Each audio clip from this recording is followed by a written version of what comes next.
Good morning and welcome, friends. We have a very special guest for our conversation on Lukayata today, Dr. Ambedkar Kambon from Ghana. He is an author, a linguist, an educationist, an academic, a multifaceted personality. Was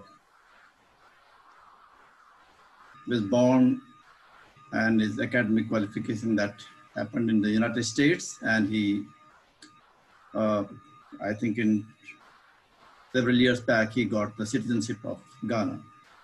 I can call him the cultural ambassador of the African identity. So welcome, Dr. Kambon. Yes, thank you very much. My question to you, starting with what is happening in the United States for the last 5-6 months. Obviously, you have faced it in the past yourself. Those who come from, that background, they have seen the dirty realities of the race structure in the United States. How do you think the movement of Black Lives Matter in the United States at this point in time different than what happened in the past? Is it going to reach to some conclusion at the moment, or you think that the American establishment will ultimately co-opt it? Yeah, very good. So a few weeks ago, I gave a talk entitled, "For Those Who Think Black Lives Actually Matter and Learn from the Original White Lives Matter Movement." And in that talk, basically the point was that when we look at how white people, quote unquote, convinced us that their lives matter, they did not do so by marching and protesting and holding signboards and, shouting slogans like hands up, don't shoot, so forth and so on. What they did is, you can find, for example, in Kenya, so, back in 1902, you had so this is when the British were colonizing Kenya. You had the British against the Wakikuyu, which is one of the ethnic groups there. And the Wakikuyu killed one of their police officers.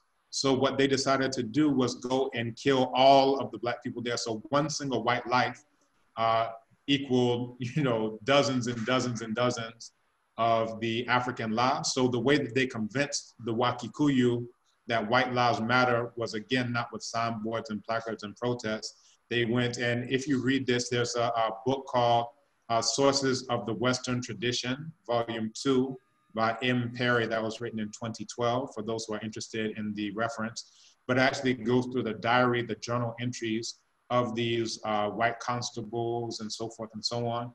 And they say, we were there and we killed about 17 N-words, and they used the N-word, a term of disparagement among Black people.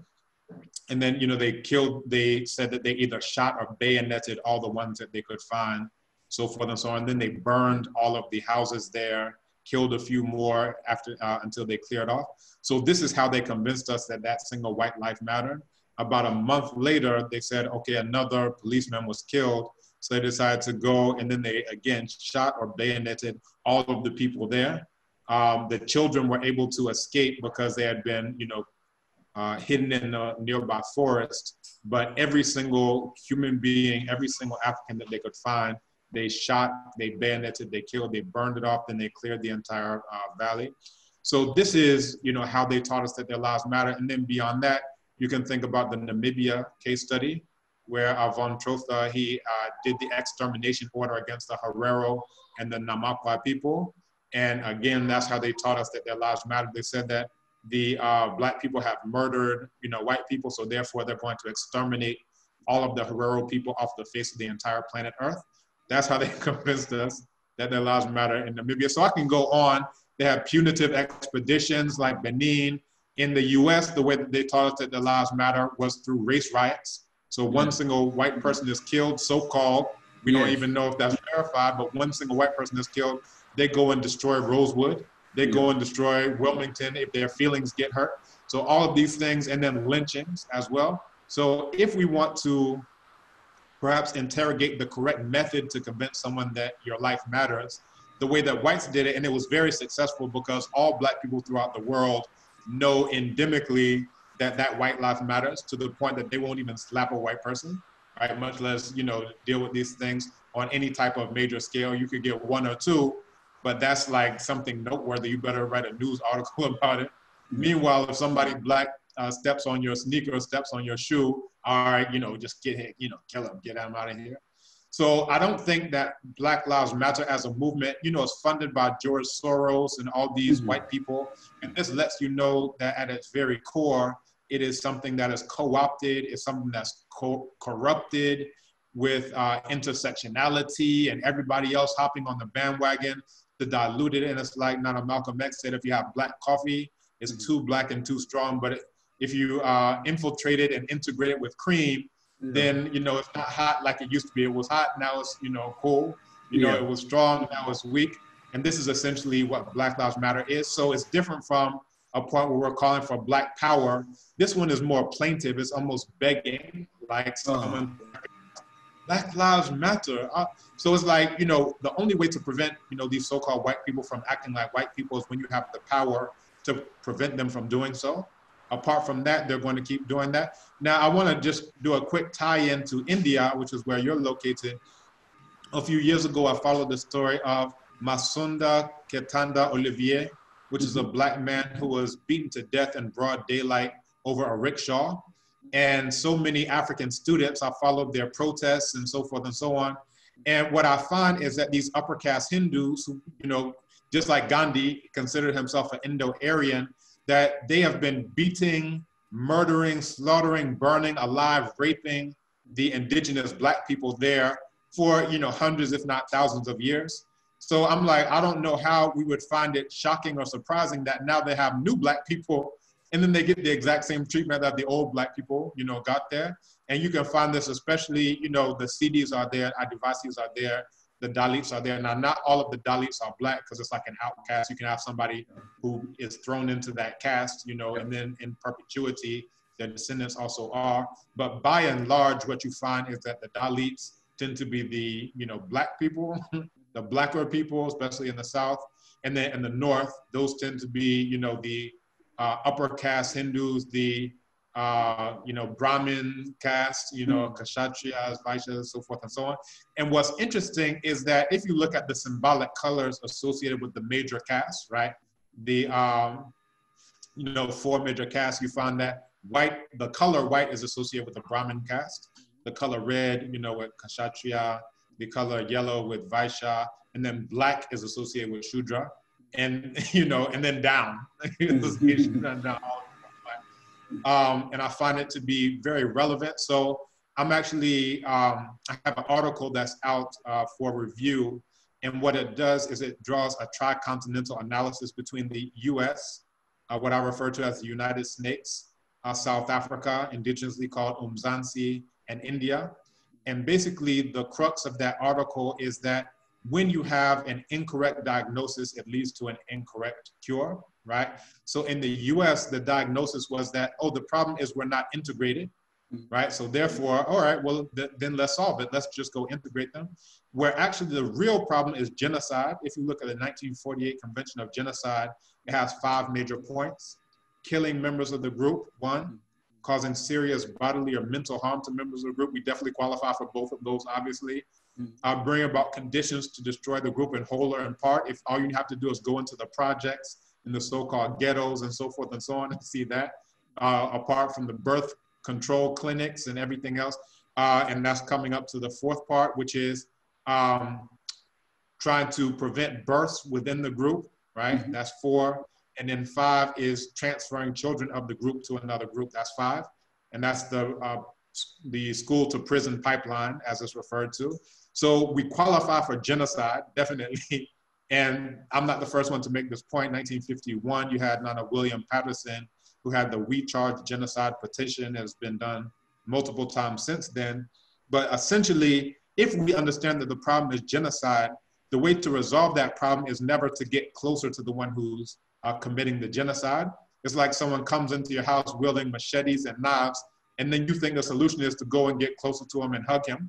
That's not the solution in any way, shape, or form.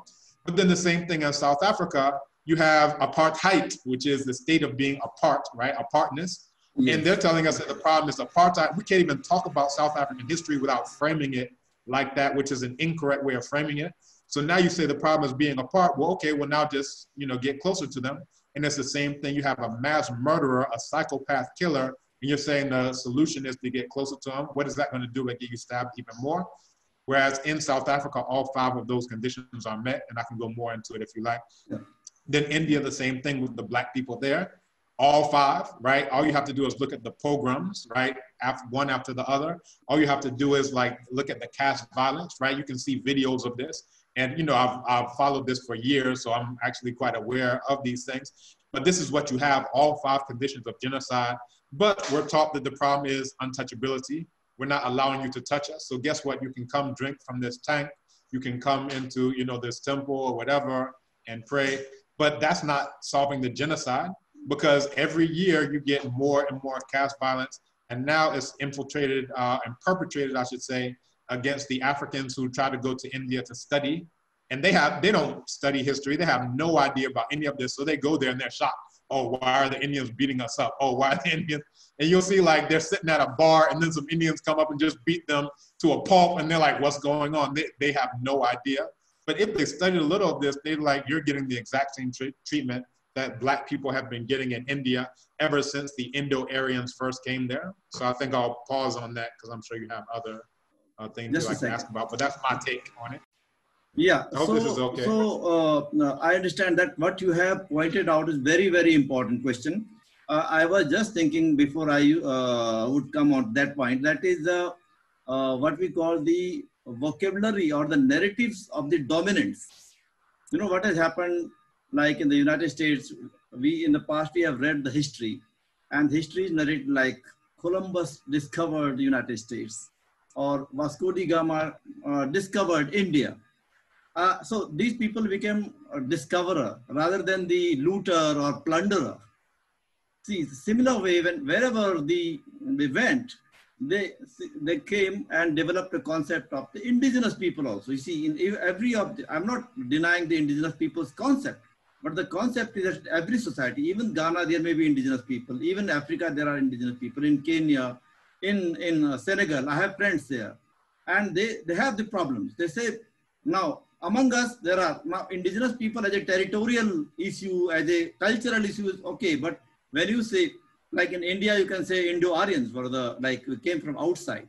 But who you say in Kenya, they're all African origin or African descent, or in Africa, except for the whites, all are indigenous people. But do you think the whole definition or defining of these narratives is a dominant narratives? And that's why the history is written by those who ruled us or who plundered us. And that's why this whole narratives have gone everywhere. Like Columbus became the best, like a traveler, and other people, we define according to their naturality or their nationality. So who is good, who is bad, is defined by the Western world, the colonial historians. Yeah. So it's a major problem. So here in Ghana, a lot of people call them, our colonial masters. I never say that. I say these are our colonial enemies. Okay. One, because it's accurate, right?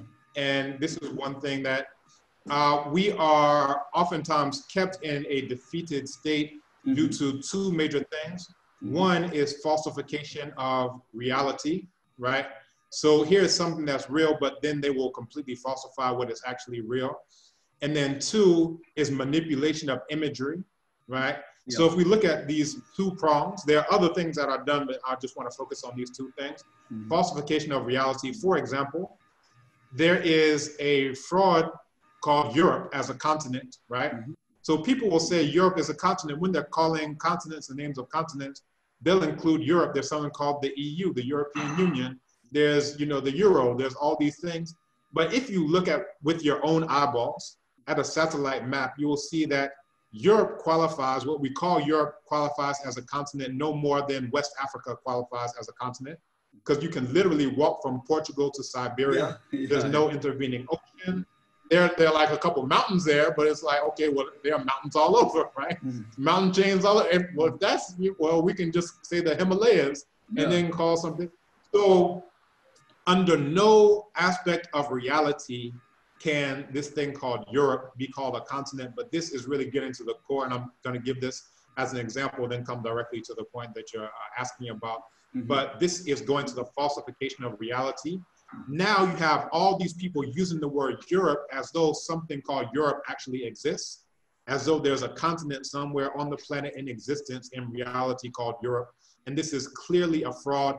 And with our own eyeballs, we can see it, but because we're not looking at it, because we're not thinking about it, because the word exists, the word presupposes the existence of that as some type of reality, and it's clearly not the case.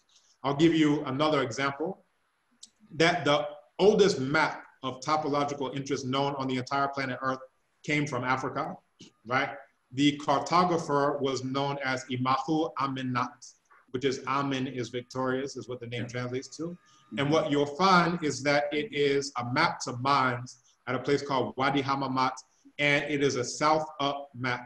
So south is at the top of the map. And it was done in a place called Kemet, and Kemet translates to land of black people. That's what modern times we refer to as ancient Egypt. Again, this is falsification of reality. As opposed to calling it what it actually was called, they're going to come up with an imaginary place called ancient Egypt. No such thing, right? But what I'm coming to in terms of the falsification of reality is that it was done about 3,100 years ago, this map was made. And all maps were made that way, south up, south up, south up, because they looked at the equator and the ecliptic, and it was something actually based on reality. So if you are in the northern hemisphere, and I'll try to go slowly so people can follow me. If you are in the northern hemisphere, you're looking towards the equator and actually the ecliptic, the apparent path of the sun through the sky, right? Or it's called Ra at that time. So if you look at the sun rises in the east, that one doesn't change regardless of where you happen to be. The sun rises in the east. And if you're in the northern hemisphere, that appears to be on your left-hand side, right? You have to look southeast to see the rising of the sun. You can trace it through the sky and it appears to set on your right-hand side. Because you're in the northern hemisphere, you're looking southward to the equator, right? So this is why in the language of Medu-Neter, the very first written language in the history of the world, they had this thing where the word for left and east was the exact same word, Yabit, right? The word for west and right was the exact same word, right? Aminet, right? So what this tells you, this is why every map is going to have east on your left-hand side and west on your right-hand side, because it's based on reality, right? On top of that, they refer to as upper Kemet as, you know, that's the south, is in upper, and that one has to do with elevation, because you have the Ethiopian highlands that the Nile River or Itru Hapi comes from, and it comes all the way down to sea level at the Mediterranean Sea. So now also at the top is the south, and then also at the bottom, obviously, is the north. So basically your back is towards Eurasia. And basically, and I'm using the term Eurasia because that's the closest thing in the English language that we can use to actually get towards that reality of this is one landmass, right? So if there's an expression in the United Snakes at least that says somebody doesn't know something, that says you don't even know which way is up. But look at the entire world, all of the maps that we're used to seeing. If we pull out a map, Google Maps, we go to a Mercator projection, Peters Gall projection, all of these things, all of those maps are upside down. Despite the fact that they're in the Northern Hemisphere, the ones who made those maps, they would have even more of a reason to make them the correct side up with south up, because from their perspective, again, east would be on their left and west would be on the right, but it's all about falsification of reality. So if you look at the Mercator projection map, it makes so-called Europe, imaginary this thing called Europe, look huge. It makes Greenland or Iceland, whichever one that is, it looks the size of Africa, right? You look at all these things. So basically, this is manipulation of imagery and falsification of reality. It's not based on actual connection of the facts of what is real, what is true. It's based on fundamental alienation, and alienation from what actually exists in the real world, and then now what exists in our minds, which is, you know, along the line of Greek philosophers, so forth and so on. I won't call their names, but they actually said that that's the ideal state. that what's real is bad, so what's in their minds as abstractions is what's perfect. So it actually alienates you from everything. Rather than revering nature, you try to enslave nature. And that's what's got us to climate change. That's what's got us to rape, murder, pillage, plunder, all the things that we can talk about. More species being exterminated off of the face of the planet than can even be discovered in time, especially sea life. All of that is the natural, if I can even call it so, end result of that type of thinking. So now to come to the point about so-called explorers, when you read Christopher Columbus and the African Holocaust by Nana John Henrik Clarke, and there are many other texts, but this is one in particular. It goes into some of the atrocities committed by this guy, Cristobal Colon, where they would actually boil people alive, right, in the name of their so-called God, this imaginary white boy on a stick. Yeah. They would actually feed children to dogs, right? The dogs go and eat the children. This is what they did. So it goes even beyond, the falsification of reality of, oh, I discovered people who are already there, to look at the actual atrocities. If you read about the annihilation of the Incas, right? If you read about Pizarro there, if you read the annihilation of the Aztecs, right, Cortez, if you read about all of these Neanderthals, as I like to call them, then it is a record of rape, pillage, plunder, murder, extermination, genocide. And now if we look at a place called Luchirita, that's the indigenous term of what is now called Tasmania, what you see is the extermination of every single full-blooded Luchiritan off of the face of the planet. There is not a single one left on the entire planet Earth, nor are any coming, obviously. Yes. But this is the record of every single time these Eurasians, set foot anywhere on the face of the entire planet Earth. This is what they do. And it actually goes into the worldview. There's a good book called Yurugu, an African-centered critique of European behavior that goes into why they think the way they think and how it's actually endemic as part of this asili, part of their very nature to do this. And obviously the historical record attests to that, because there's not one single counterexample of any place they ever set foot where they didn't do that. Now, again, coming to falsification of reality, when we deal with these pale white Eurasians and their, so-called discovering of whatever, and there was a testimony by Nana Mansa Musa, who's very famous as the most, the richest person who ever lived on the face of the planet Earth, right? Now, he went on this famous pilgrimage to Mecca, but when he stopped in Cairo, he was interviewed by a historian named Al-Omari. And Al-Omari asked him, essentially, how did he come to be the Mansa of Mali, which is the position, Mansa. And he said the way that he became the Mansa is that his maternal uncle, so this even tells you how the succession was done, which is still done among many African people, including the Acclaimed here in Ghana. His maternal uncle decided that he wanted to cross the Atlantic Ocean. So at first he set out around 200 ships, and they went and only one ship returned. According to the admiral, all of the other ships were caught in a whirlwind, a whirlpool rather. They were destroyed, but he was able to come back because he was at the back and was able to escape it. So this is Mansa Abubakar II. He didn't believe it. He wanted to see with his own eyes. So he set out with a fleet of 2,000 ships filled with people, and then 2,000 for provisions. 2,000. Now, this is the world's richest empire. Mansa Musa, he can only get that rich. And picture this. He's considered the richest person, but his maternal uncle had to have been richer, because look at how much resources he spent to go across the Atlantic. 2,000 ships for people, 2,000 ships for victuals and provisions. And then they set out. After a few years, they realized that, Mansa Abubakar II is not coming back. So that's when they made Mansa Musa, the ruler of Mali. Now, all of this is documented. This is written, right?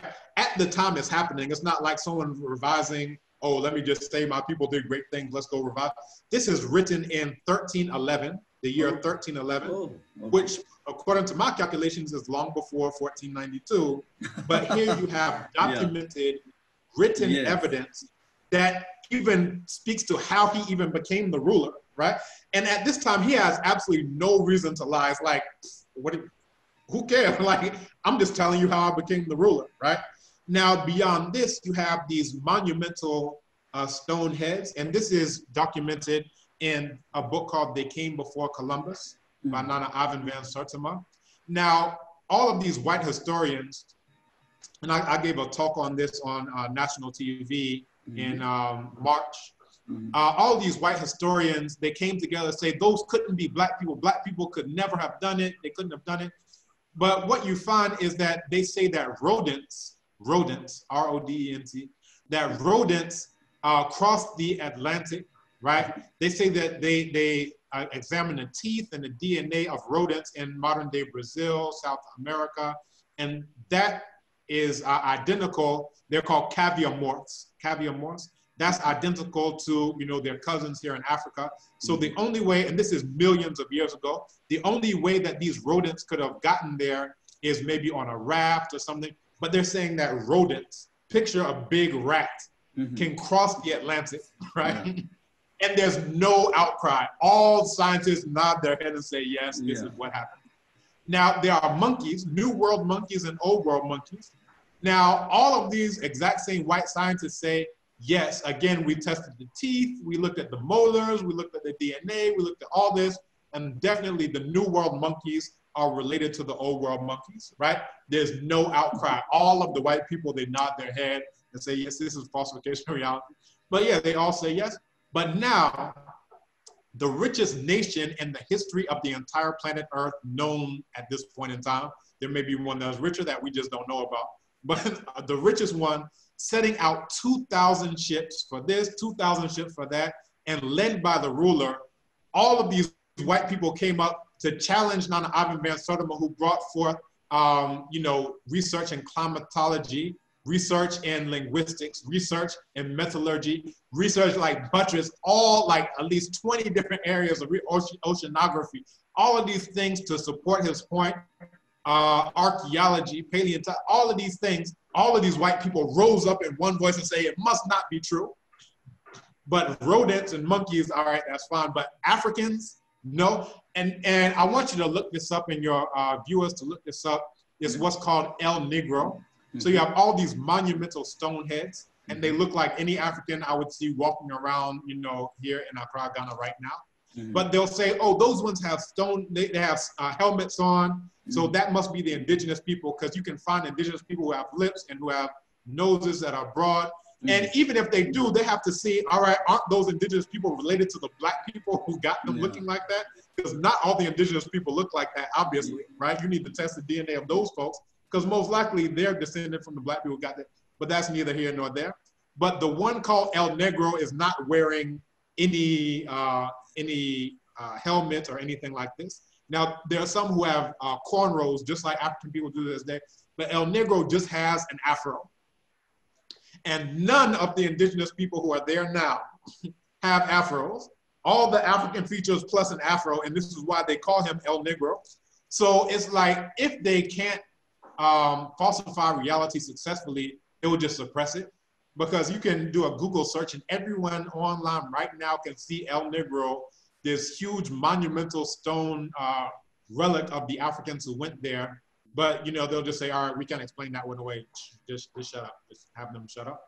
So all of this goes to falsification of reality once again. You have black people who crossed the Atlantic without a shadow of a doubt, who left stone, monumental, multi-ton heads to show that they went over there, right? And, you know, more evidence. Even Christopher Columbus in his own diary, he documented that the people there said that black people came and traded these spear tips, you know, with them.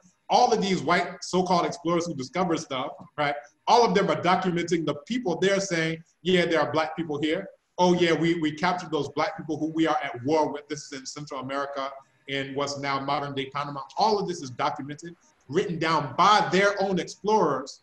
However, it's about falsification of reality. And they do this, you know, for their very survival, because they are under the impression that anything like truth would endanger them, right? Their very survival. So they're going to keep on falsifying reality and manipulating imagery in that manner. So I think, you know, I'll pause on that because I can go on and on as you can well imagine. So my question was whether the indigenous people theory created by the Western world was to divide the communities or put on defensive where they were colonizing. So that to tell the people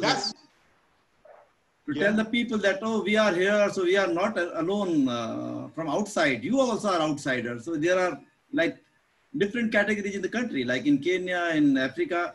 Obviously, India itself is a continent. So here there is a lot of Aryan invasion theory. That is also an issue. But other countries, I was surprised actually when I speak to friends in Senegal, in Kenya, and they say they have the indigenous people here among the blacks, among the various.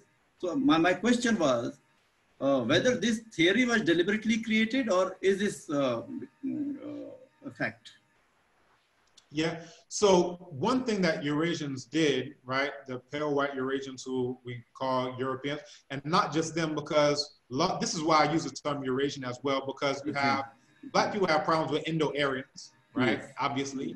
Black people have problems with Arabs, obviously, these Arabs who are all over North Africa as our very first invaders and imperialists. We have problems with the French, we have problems with the British, so forth and so on, because all of them, it basically comes down to common ancestry and common descent, that every creature, every social creature on the planet Earth comes together on the basis of what they have in common ancestry and common descent, right? Whether zebras, they do this, hyenas do this, you know, lions do this, orcas do this, sardines do this. Every social creature on the planet Earth comes together on the basis of common ancestry and common descent. Now, this is what Eurasians did at the Berlin Conference, right, 1884, 1885, is they realized that no matter what problems exist among themselves, at the end of the day, there's a phenotype that points to a common ancestry and common descent, and they're going to unite around that, right? So when we look at this, what they decided to do there is to create these colonial, basically super tribes, right, called Nigeria, right, in modern day what we refer to as Nigeria, modern day what we called Ghana at that time, Gold Coast, all of these places. And this is one way of dividing and conquering. Now, before that, what they decided to do, and you know, even up to this day, is take cultural linguistic groupings and refer to them as ethnicities, right? As though you are a different people from that people. Now, in Ghana to this day, you can literally join any of these so-called ethnic groups. You can be adopted into any of these ethnic groups. So for example, there are Ga people, but we know from the oral history and this isn't even too old, that a lot of them came from Asante, right? So before they would have been called Asantes, but as soon as they start practicing the culture of the Ga and start speaking the Ga language, these are now Ga people, right? I had another friend when I was in Ethiopia. He was from Sudan, but he said, yeah, but originally we're from Nigeria, northern Nigeria, we're Hausa people. But on the way back from the pilgrimage, we just stopped in Sudan and decided to stay there. So guess what? Now he's Sudanese, right?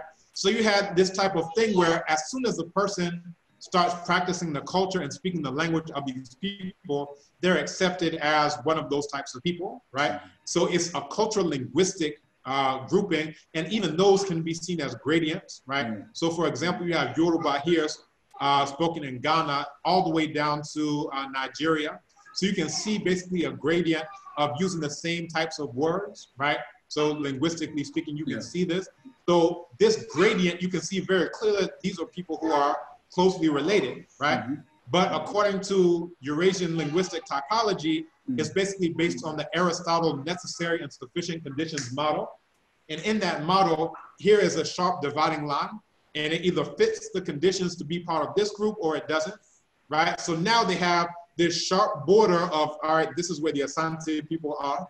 This is where the Ewe people are. And it's really not like that, because on top of that, you have mutual intelligibility across many of these languages, especially what I was referring to before, like the Bay languages.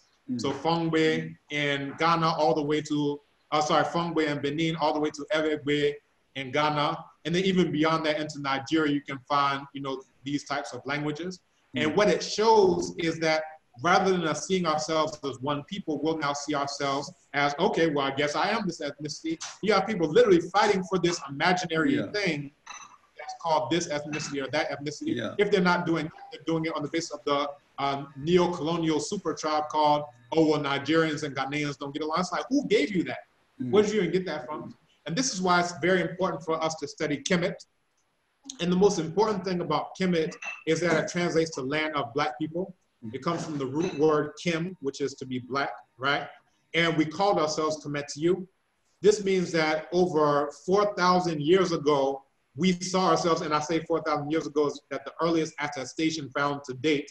There are, I'm sure, many that are older than this, but the oldest one found to date dates to around 4,200 years ago in the so-called pyramid text of Nesubiti Merenra Pepi. And in it, he says, you stand as the Apis bull at the forefront of the Kemetiu, and Kemetiu, of course, referring to black people. Now, all of the glories and wonders of Kemet, what we now call ancient Egypt, quote unquote, that all of that was because we saw ourselves as one people. We saw ourselves as black people. Now, before the unification of Kemet, you had some people who are calling themselves, oh, I'm from Abju, right? Another one, oh, I'm from Nekhen. Another one, I'm from Tasseti. So you have all these different divisions, but we had a very similar context back then that we have right now, that we had the oldest military narrative, I should say military document in the history of the world is the autobiography of Imahu Weni. And it talks about all these black people coming together to repel and drive away these non-black Amu, right? The Amu was the term for all these Eurasians. They're always lumped together. All of them are Amu, right? There wasn't a thing of, oh, well, these ones are Greek or those. No, all of y'all are Amu, right? And it's all the black people coming together in order to drive them away.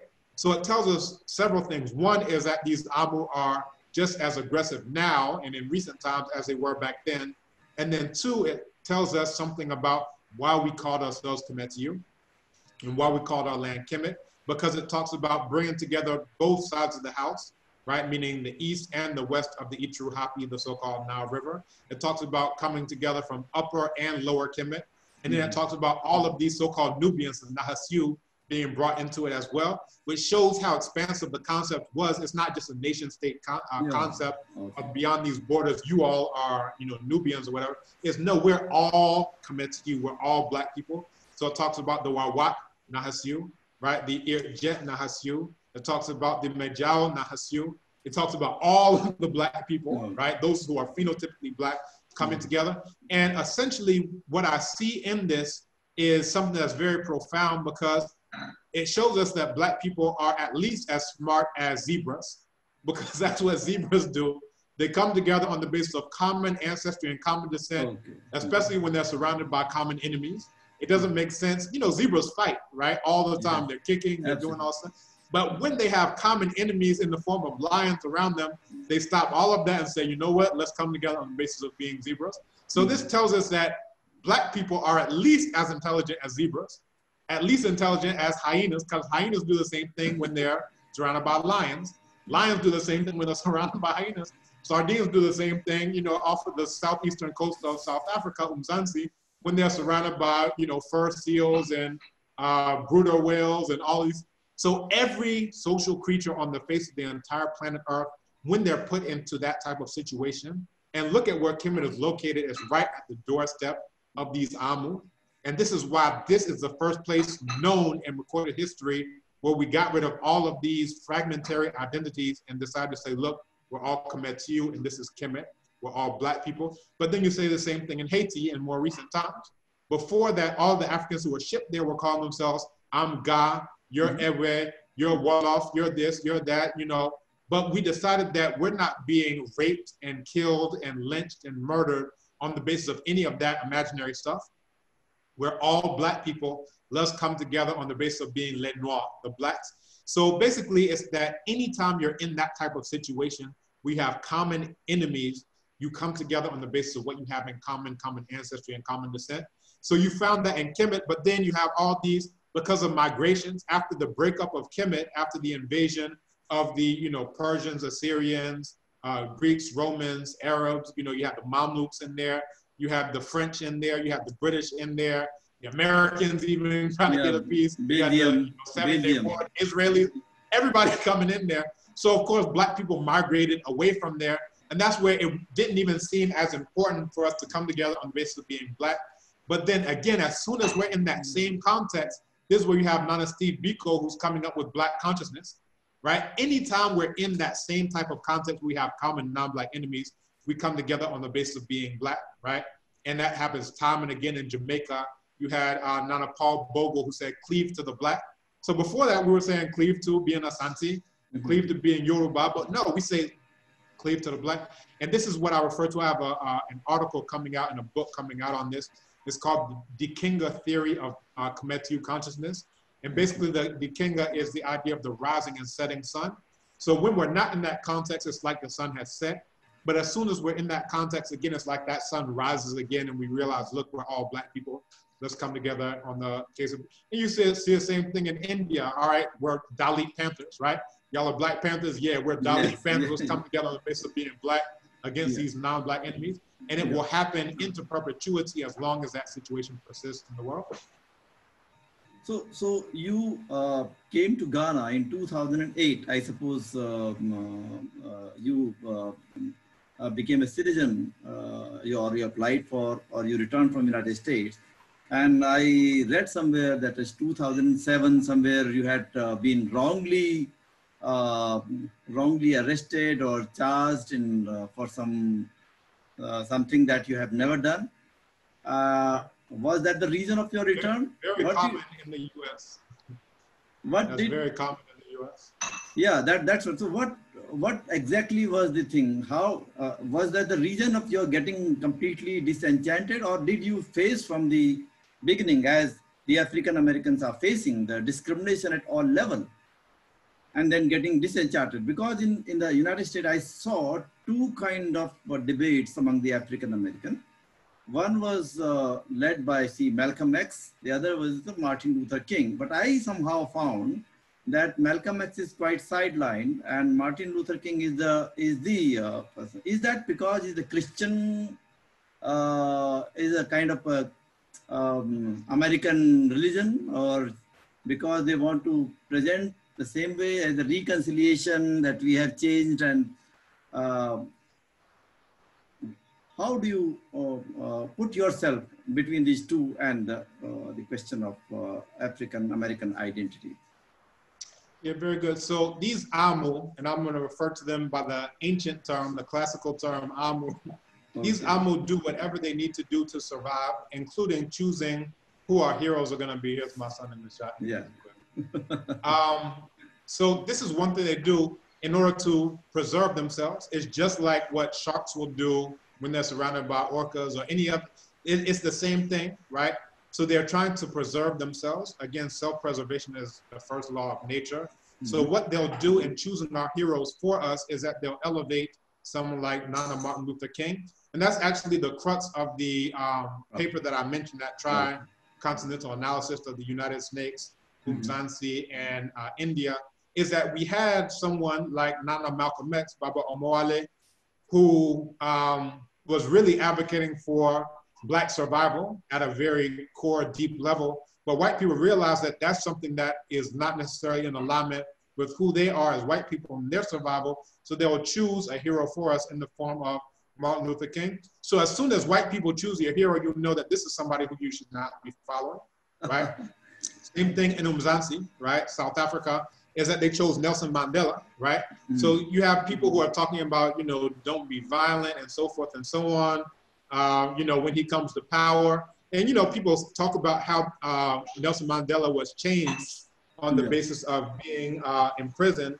But if you read The Land Is Ours, which is a compilation of the works and writings of Nana Mangaliso Sobukwe, this is a Pan-African Congress.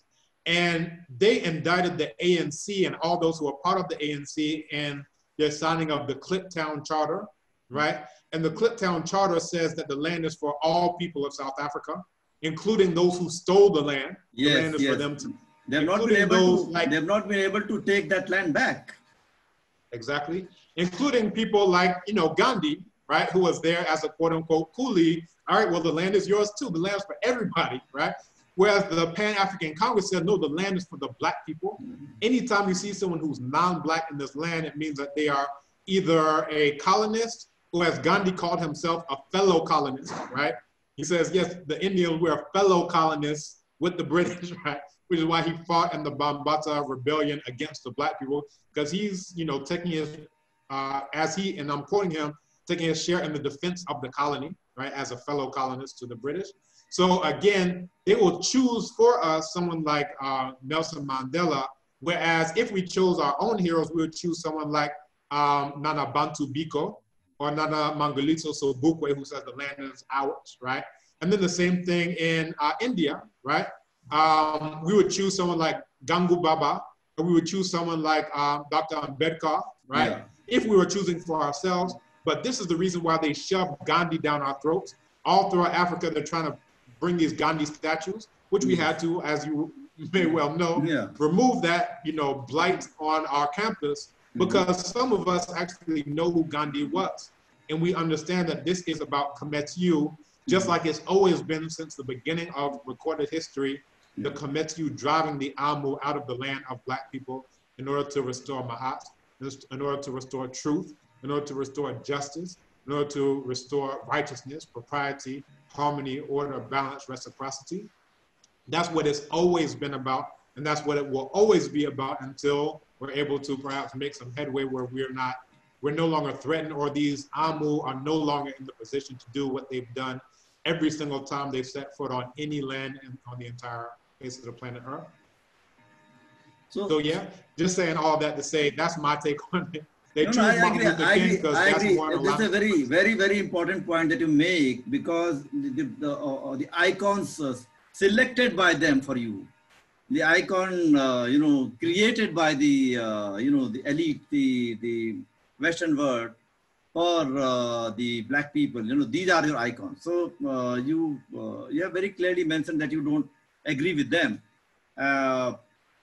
Is it also like... I'll just put it in a nutshell. I'll just put it in a nutshell for your viewers, that our heroes are their enemies. Our heroes are their enemies, and their enemies are our heroes. If you just understand that, so they'll have something called a Rhodes Scholarship for this genocidal maniac, a psychopath, and they're saying this is the highest scholarship in the world, it's a Rhodes Scholarship. So their heroes are our enemies. Right, you'll have places named after Leopold in Belgium, who killed over 10 billion Kometiu, right? Absolutely. So their heroes are Christopher Columbus. I grew up with a place called Columbus. They had a thing called Columbus Day, right? The enemy of black people is their hero, and that's what it should be. That's supposed to be their hero. That's their heroes. Right? Supposed to be their hero. I don't have a problem with that. That is supposed to be your hero. However, that's not supposed to be my hero. And I'll phrase it like Dr. Ambedkar said. He was quoting Thucydides, where he said, I can understand, and I'll paraphrase it. He basically said, I can understand why you would want us to be your slaves, but I don't understand why you would think that I should want you to be my master, right? Okay. And he was saying that with regard to the upper caste Hindus in their, basically oppressing of the Dalits, right? And Gandhi in his own person, this is what Congress and Gandhi have done to the untouchables in terms of the McDonald Award, right? Making sure he's gonna fast unto the death so that they don't get the double vote and, reserve seats, right? In terms of, just making sure they have to sign this Pune Pact and give away, what they had fought for. And to that, Dr. Ambedkar said he had no doubt that Gandhi was the worst enemy of the untouchables. And I say very clearly. So he turned his attention from disenfranchising the black people here on the continent to disenfranchising the black people. So it was always an upper caste Hindu, bigot, racist, so forth and so on. But I prefer the term anti-black, because racist is so amorphous. You say, oh, this person. No, my concern, I'm black. My concern is you being anti-black. Whatever else you are, anti-black, which is why we have that chapter by the same title, Pro-Indo-Aryan Anti-Black Gandhi. Now for me, and this comes to my personal story, it wasn't so much that in terms of me getting disenfranchised. We grew up in a very unique household, I think, in that we never understood ourselves as being Americans, right? African anti-American is a term that I use to this day. So when people are singing the national anthem, a couple years ago they had the national anthem protest. We've never, no one in my family, immediate family, I'll say, has Okay. stood up for the national anthem. My sister, me, we grew up, and in school, everybody else is standing for that. We sit down, we say, no, we don't stand up for that in our household. Okay. Everybody's celebrating these white holidays, the 4th of July, and so forth and so on. And our family would say, no, we don't do that, right? We don't do any of those things. So we were very clear on that. Everybody else has an American flag. We have a red, black, and green flag, which is what you see behind me, right? Unfurled 100 years ago by the Right Honorable Nana Marcus Garvey as a symbol of what we could say modern day Kemet, all Black people regardless of location, not just those located on the African continent, but all Black people throughout the world, including those in Mekamui, so-called Bougainville, including those in the Andaman Islands, the Sentinelese, and so on. All Black people throughout the entire planet Earth. This is the flag for us, indigenous Black people, right? So for me, you know, this wasn't a new thing that, oh, well, you know, white people are treating me bad, so let me do this. However, it definitely made me say, why am I financing my oppressor? And this is what all Black people who are located in the United States, as I prefer to call it, are doing. That every time you pay your mortgage, you're financing your enemy, to the point that they're able to take that exact same money, and you're paying your taxes and so forth, they're able to take that exact same money and flip it and then buy the bullets that are going to shoot you down the street. We pay for that. Black people, in large part, not only through the sweat, blood, and tears of our ancestors who were enslaved and forced to do that, but to this very day, we pay for that. The prisons that they build to, you know, house our children, we pay for that, right? Through everything we do on a day-to-day basis that we call just living, by working at the IBMs and the Lockheed Martins and the HPs and the Compacts. We're literally financing our oppressors. And beyond that, we're financing oppression throughout the entire world of Black people. Because if you look at, there's a documentary called Stealing a Nation that talks about the Chagos Islands and how the United States and the UKKK, what some people call the UK, are connived and colluded to disenfranchise, to steal that island, those islands from the indigenous Black people.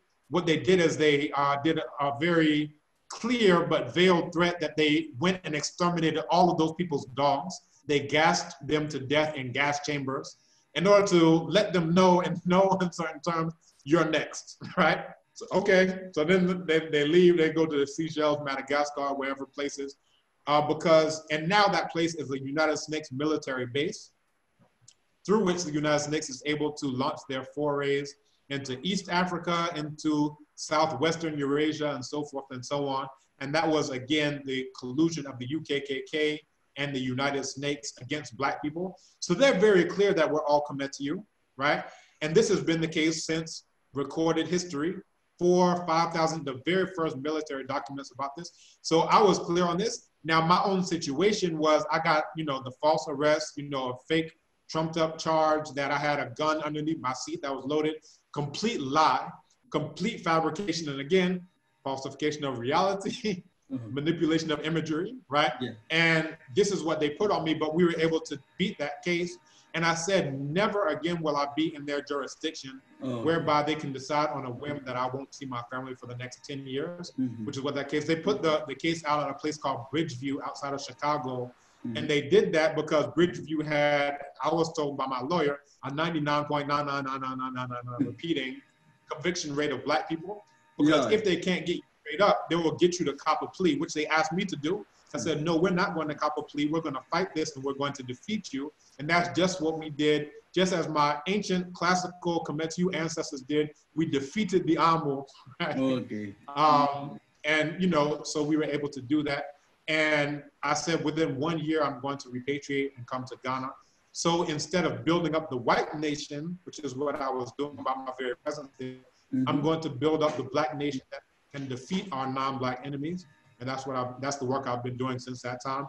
And the removal of the Gandhi statue is just one example of the tangible results that we've gotten by helping our Kemetu brothers who are more like the Nahasu understand that, look, we're all Black people. We have common non-Black enemies. Let's try to be at least as intelligent as water buffalo. Let's try to be at least as intelligent as zebras. Let's try to be at least as intelligent as wildebeest, right? So all these white people give us their ideologies to make us dumber than every animal on the entire planet, so that now we think it's about class. And now we think it's about gender. And now we think it's about this and it's about that and it's about none of those things, because we're not enslaved on the basis of any of those things. No one is saying, okay, we're just going to enslave the lower class. No, we have copious cases of rulers of African communities who are enslaved, right? There's a book called Barakun by Nana Zora Neale Hurston, where she goes into the case of Nana Kujo Kasola. And he was enslaved and he was the ruler of his people. So it wasn't about class then, right? You know, say, oh, let's leave the upper classes in. No, it's not about that. If you're Black, if you are Committee, then you are to be enslaved. They didn't colonize us on the basis of gender. They say, all right, we're just going to colonize let's leave the men. Oh, let's just, no, it's not on the basis of any of that. So if you understand that your enemies are coming at you on the basis of you're all Black people, then you unite on the basis of being Black in order to defeat your non-Black enemies. After you defeat them, then whatever you do, you know, feel free. Gender, class, you know, whatever, you do that.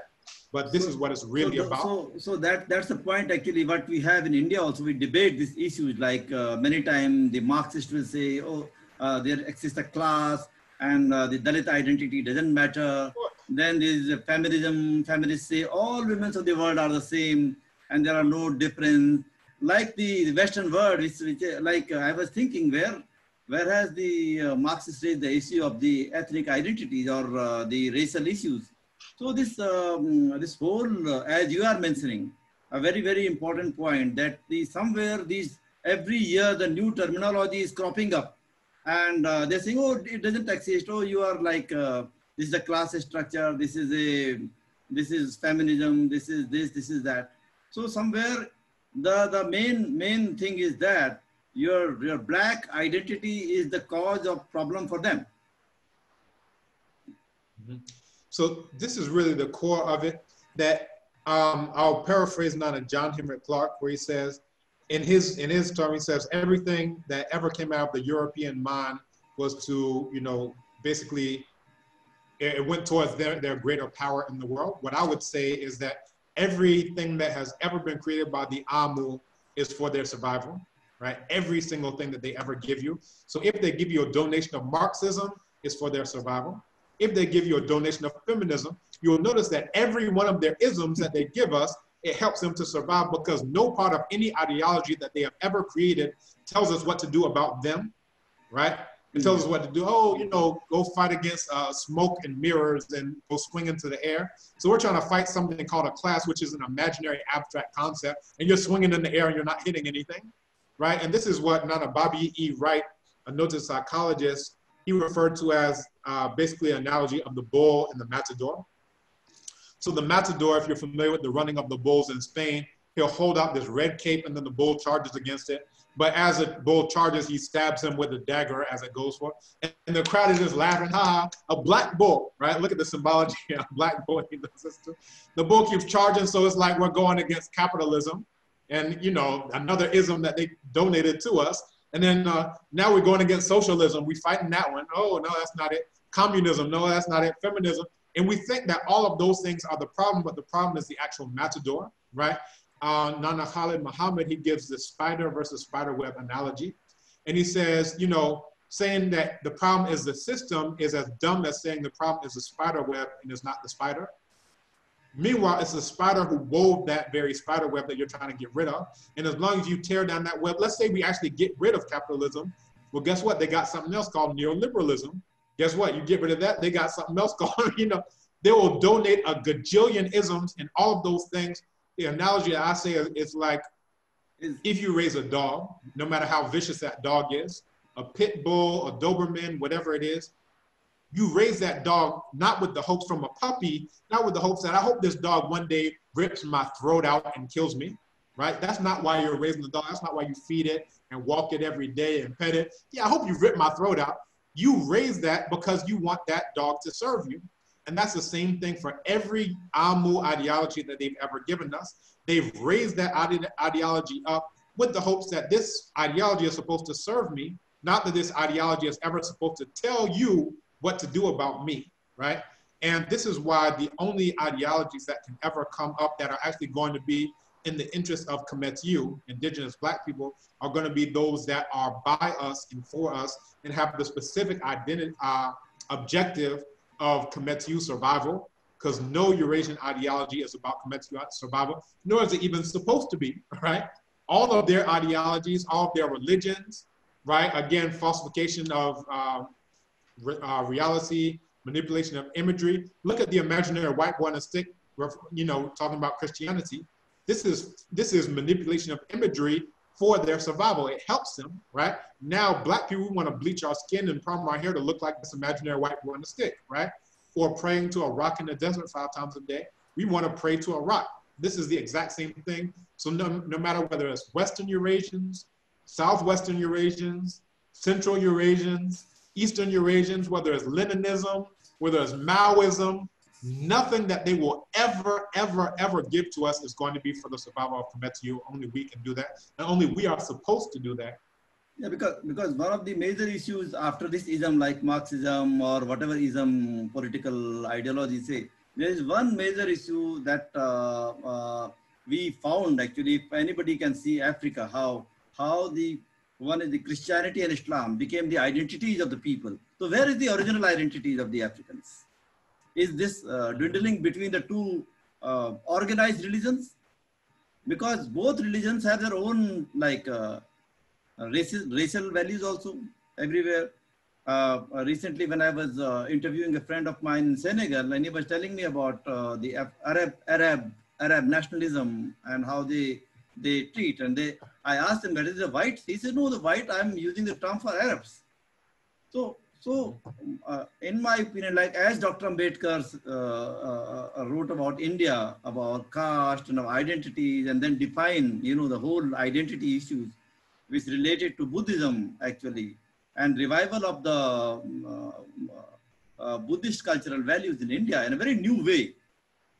What is the original identity of the African people? Is it Islam or Christianity, or is it something different? In your opinion? Yeah. So this goes back to my initial point that if you look at nouns, right? Nouns, verbs as well, but nouns specifically, that they carry an inherent assumption that what they refer to actually exists. So when we look at even the term Africa, right? Now there are about 8 or 9 etymologies that I'm aware of trying to explain where this word comes from. Some say it comes from Ifran, which is a set of caves in the Sahara Desert. Some say it comes from Aprike, sunny, Afrike without cold, from Greek or Phoenician. Some say it comes from Ifriqiya, which is a Berber ethnic group. Some say it comes from Leo-Africanus. Some say it comes from Scipio-Africanus. So you have all of these things. So it's very, what I would say, etymologically opaque, right? Now, beyond this, what you'll find is that none of those, whatever the etymology is, none of them tell you that this is the land of Black people, which is what it actually is, right? Now, the way, regardless of whatever that etymology ends up actually being, that the way it comes into English is through Latin, right? So after the Third Punic War, right, you have this series of wars, first, second, third. After the final war, the Third Punic War, and even prior to that, what the Romans referred to their conquered territory, which is just a thin strip of coastal land, and now was modern day Algeria, Tunisia, and Libya. And they referred to their conquered territory as Provincia Africa Proconsularis, right? The proconsul. So you have the consuls of Rome, and then you have the proconsul, who's like basically vice or something like this. So the vice consul is going to be in their conquered territory that they're referring to as Africa. So when we ourselves call ourselves Africans, or even call this land Africa, what we're doing, there's a proverb in Kiswahili that says, "Ukirithi jina rithi na mambo yake," which translates to, "Who inherits a name must also adopt its affairs." So the fact that we've inherited this name, Africa, as a conquered territory of Rome, we should not be surprised when we act like conquered subjects of Romans, right? Oh. So you'll have the Notre Dame Cathedral burned down, and all of these Africans are giving money to the mother country, because that's what, you know, right? That's what colonial subjects are supposed to do to the mother country when they're in, right? Actually, this happened when Angola bailed out Portugal, right? So Portugal was about to go bankrupt around 2011 thereabout, And Angola, which had so much oil resources, Mhm. they donated money, Oh. basically, to the Portuguese to prevent them from going bankrupt in the EU context, right? So this tells us that that is definitely not our identity. Even to say what is an original African identity, the language that we're using itself, the terminology we're using itself is spiderweb after spiderweb. It's a word that's only defined by another word that has absolutely no basis in anything real. The only thing that's real where it comes to human beings or any other living creature is what you come from and what you produce, right? What gave birth to you and what you give birth to. That is the only identity that is ever real, that is ever going to be real. A class thing is imaginary. It is abstract, which is what it's supposed to be, right? That's the Eurasian mentality, that what's real is bad and then what's abstract is good. You can find this in all Eurasian religions. That's what they all have in common. Christianity is about the whole world is sinful because of the fall of mankind. And the best thing you can do is separate yourself from the sinful world and eventually go be in an imaginary place called heaven. And here an imaginary white boy is going to, you know, see to your whatever, your milk and honey supply, right? Completely cut off from reality, entirely abstract and imaginary. But this is what makes it an Amu religion. Same thing in Islam, right? The idea is that you go to a place called paradise, right? You get whatever virgins, whatever. You got different variations because you got the Shiite, Sunni. Yeah. But what they all have in common is that what's real is bad, right? That there's something called a devil, right? Or a jinn or a shaitan or whatever. And your only hope is to, you know, pray to this Allah, pray to a rock 5 times a day. Then you get admittance into paradise. But that's also what you have in terms of Hindu. So when you see Hindu and Buddhism, that both of them are about separating yourself, meditation, and cutting yourself off from worldly things so you can be elevated and outside of the context of all these things. So you go to any Eurasian religion, what makes it Eurasian religion is what Nana Jacob Carruthers called fundamental alienation, being alienated from reality. And you can see what gives you that is that you're in a place that is very much short of water, bare of wood. And there's a text from 4,000 years ago from Kemet called the Instructions of Nesut Kheti to Nesut Merikare. And it talks about why these Amu, why these Eurasians behave the way that they do. And it gives an environmental analysis to it. It says, lo, the miserable Amu. He is miserable because of the place that he is in, short of water and bare of wood. His paths are many and difficult because of mountains. And it goes on, and I can quote, you know, at length, but it goes into this. But the core of it is that Eurasians behave the way that they do because look at the place that gave birth to them, a place with glacial tundras, right? Very short resources, or if it's not that, where the southwestern Amu, who we now call Arabs, are, they're in a place like a desert. So this is where their own proverbs will tell you their mentality. They say, only the strong survive, survival of the fittest, might makes right. They're telling you out of their mouths their worldview. And that's a worldview that's born in an environment that has very few resources. So therefore, if I'm stronger than you, I can crush your skull open and eat your children, right? So that gives birth. So everything that the Amu do are just the same thing. It's fundamental alienation. So our writing system of Medu Necher, right? You'll see our writing system behind us, that what it actually is an affirmation of reality, right? It's a reverence for reality. So you'll see us write in our writing system, there's a bird in it. It's affirming that the bird is sacred and divine, right?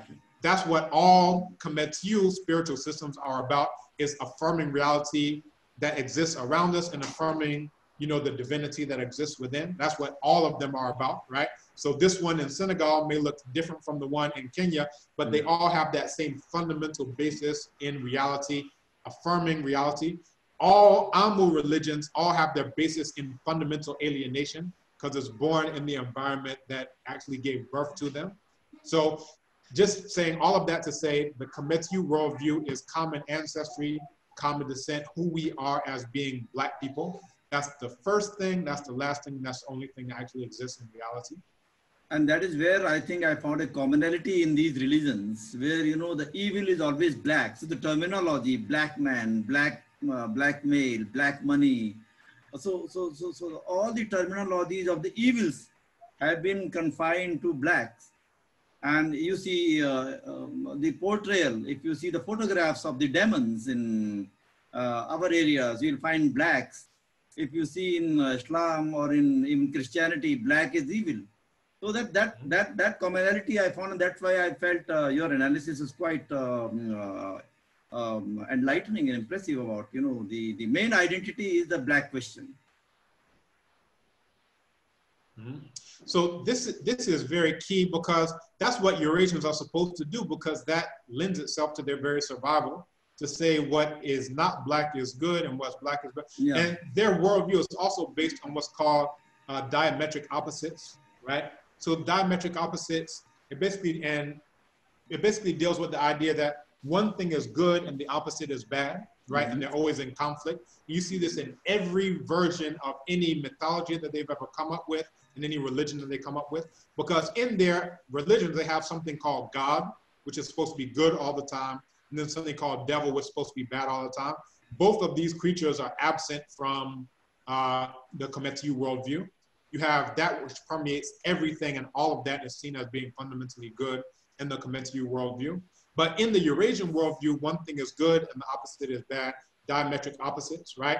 So if you look at even Greek mythology, it's about here's one creature that's good all the time, here's another one that's bad. That for their worldview, white is good and then black is bad. Man is good, woman is bad. And they're always in conflict. That's what feminism is even based on, is the Eurasian worldview. Whereas if you look at the African worldview, the Kemetiu worldview better, it's about complementary opposites, which is why we have Amen, masculine, and Amenet, feminine, coming together to create life in the very first, you know, in the creation story of Himnu, I should say.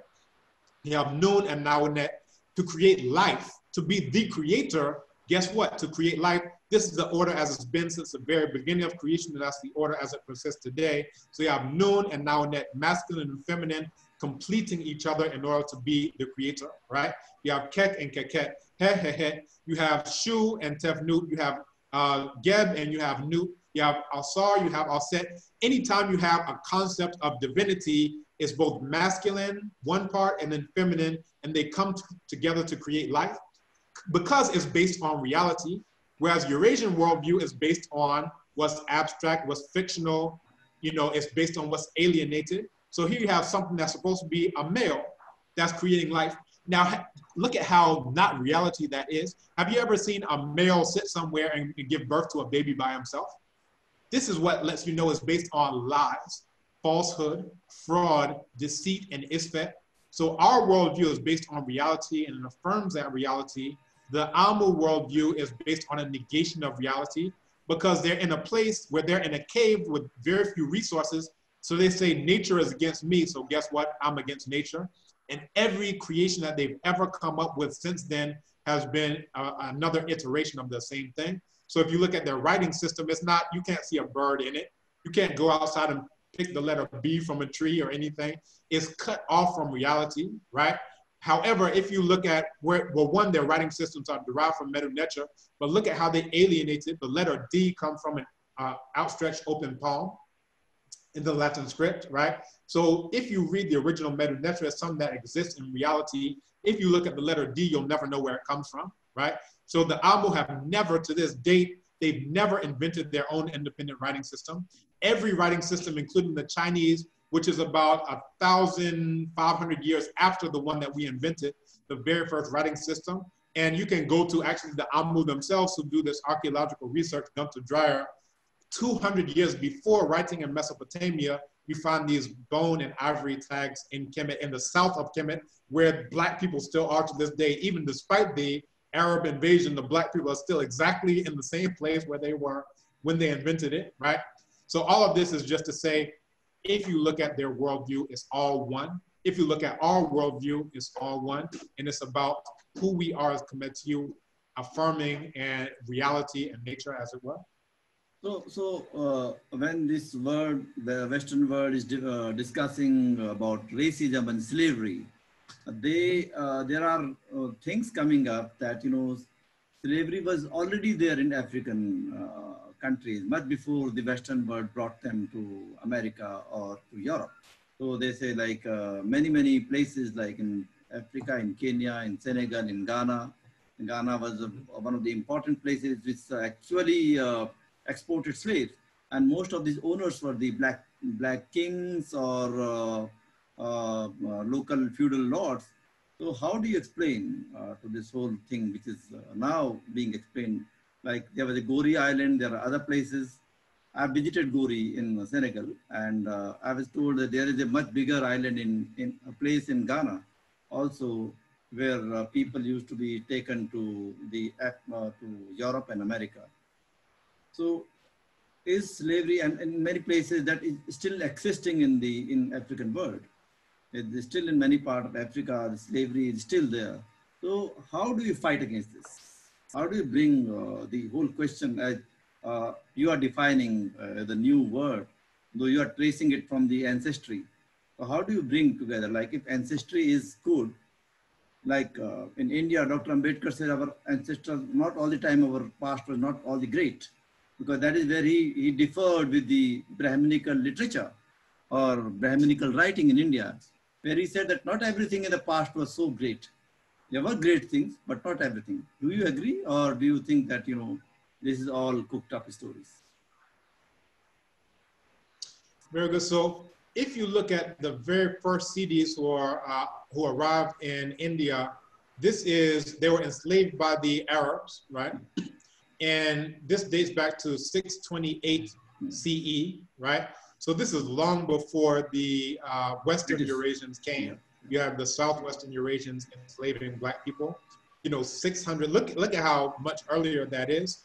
Now, even before that, and this is where you got to what's referred to as the Zanj Revolution, the Zanj Rebellion, and what would later be known as, Iraq, right? So near Basra.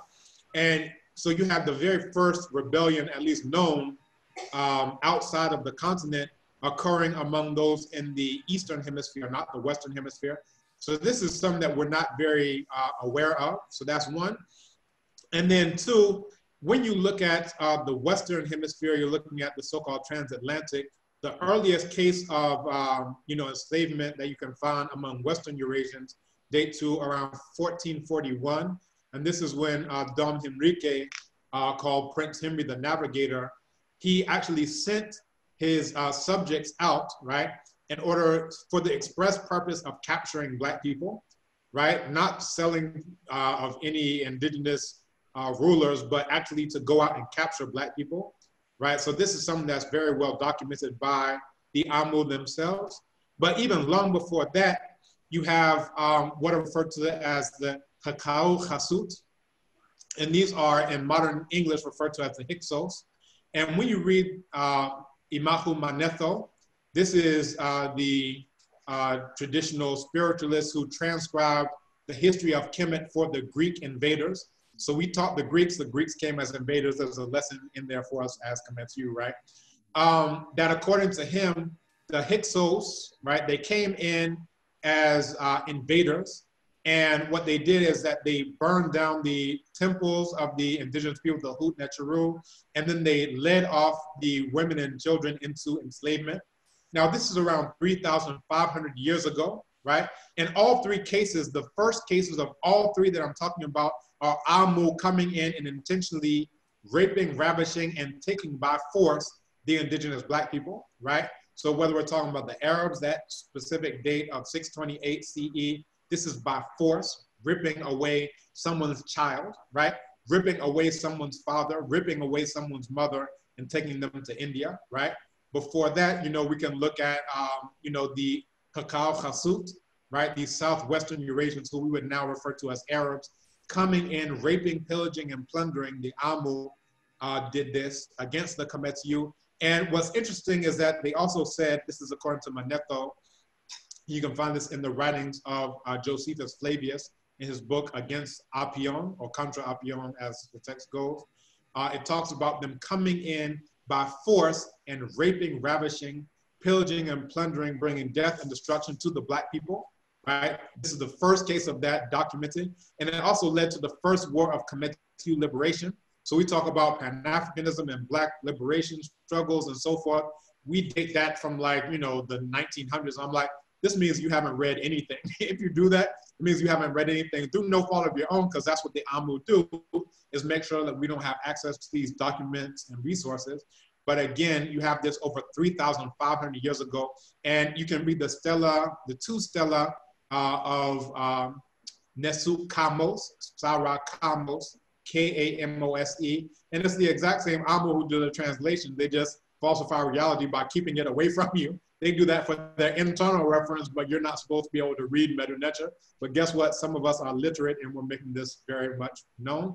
But it talks about how they were able to drive these Amu out of the land of Black people. And then again, coming to 1441.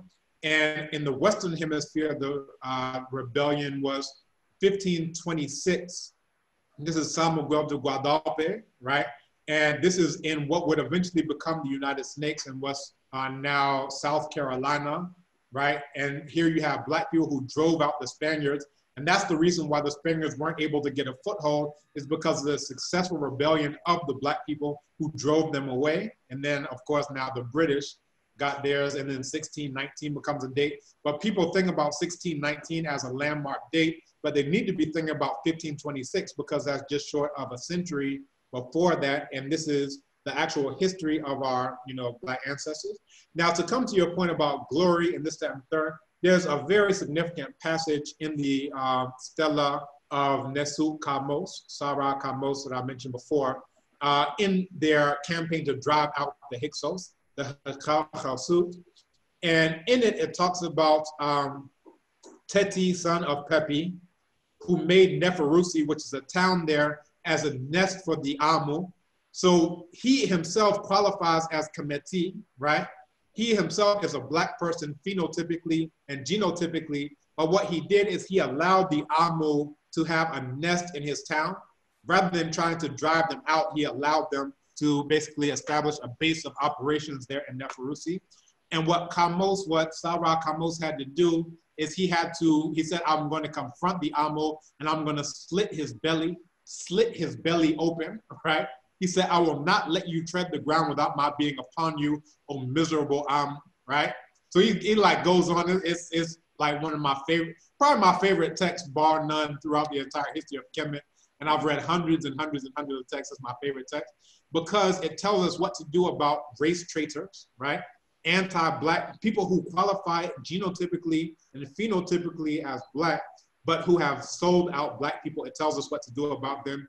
In the case study of Teti, son of Pepi, we are supposed to, as Kemetu, confront them and bring them to bear for their treachery, right? So that shows you that here you have somebody who's living in Kemet during the time of the glory. He can see the pyramids, he can see the temples gilded in gold and everything, but he has made a decision to pledge his allegiance to the Amu, to the non-Black enemies, despite his ancestry and descent. So this means that we have race traitors way back in our glory time. So this tells us also that right now, to assume that we can teach Black people about the glory of our past, that you have people who've made their decision. You can teach them Medu Neter and they'll still be a sellout. Because that guy, Teti, son of Pepi, knew Medu Neter, but he decided, to not be about collective survival. He decided to be about individual survival. And that's really what being a sellout is all about, right? Prioritizing your own individual survival above the collective survival. So I will say that what that shows us that, but then it also shows us what to do about the Amu, because we were able to drive the Amu out and reclaim Kemet as land of Black people. And that's actually what he said, that he will be known as Kamos from Waset, the protector of Kemet, protector of the land of Black people, is what he would be known for. And that's what he's known for to this day, because he's left that for us to read. But then it also tells us what to do about Black people, people who qualify as Black, but who have also, but who are not in Kemet proper. So here you have Ipepi, who is the ruler of the Amu, who has sent a letter to the Nahasiu. These are the Black people who aren't in the nation state of Kemet, in order for them to collude together. And he starts off, he says, why have you risen without letting me know? This lets us know there's some type of conversation going on. And he invites them, he says, there's no one in Kemet who can stand up to you. You should come and then we will divide the land of Black people amongst ourselves.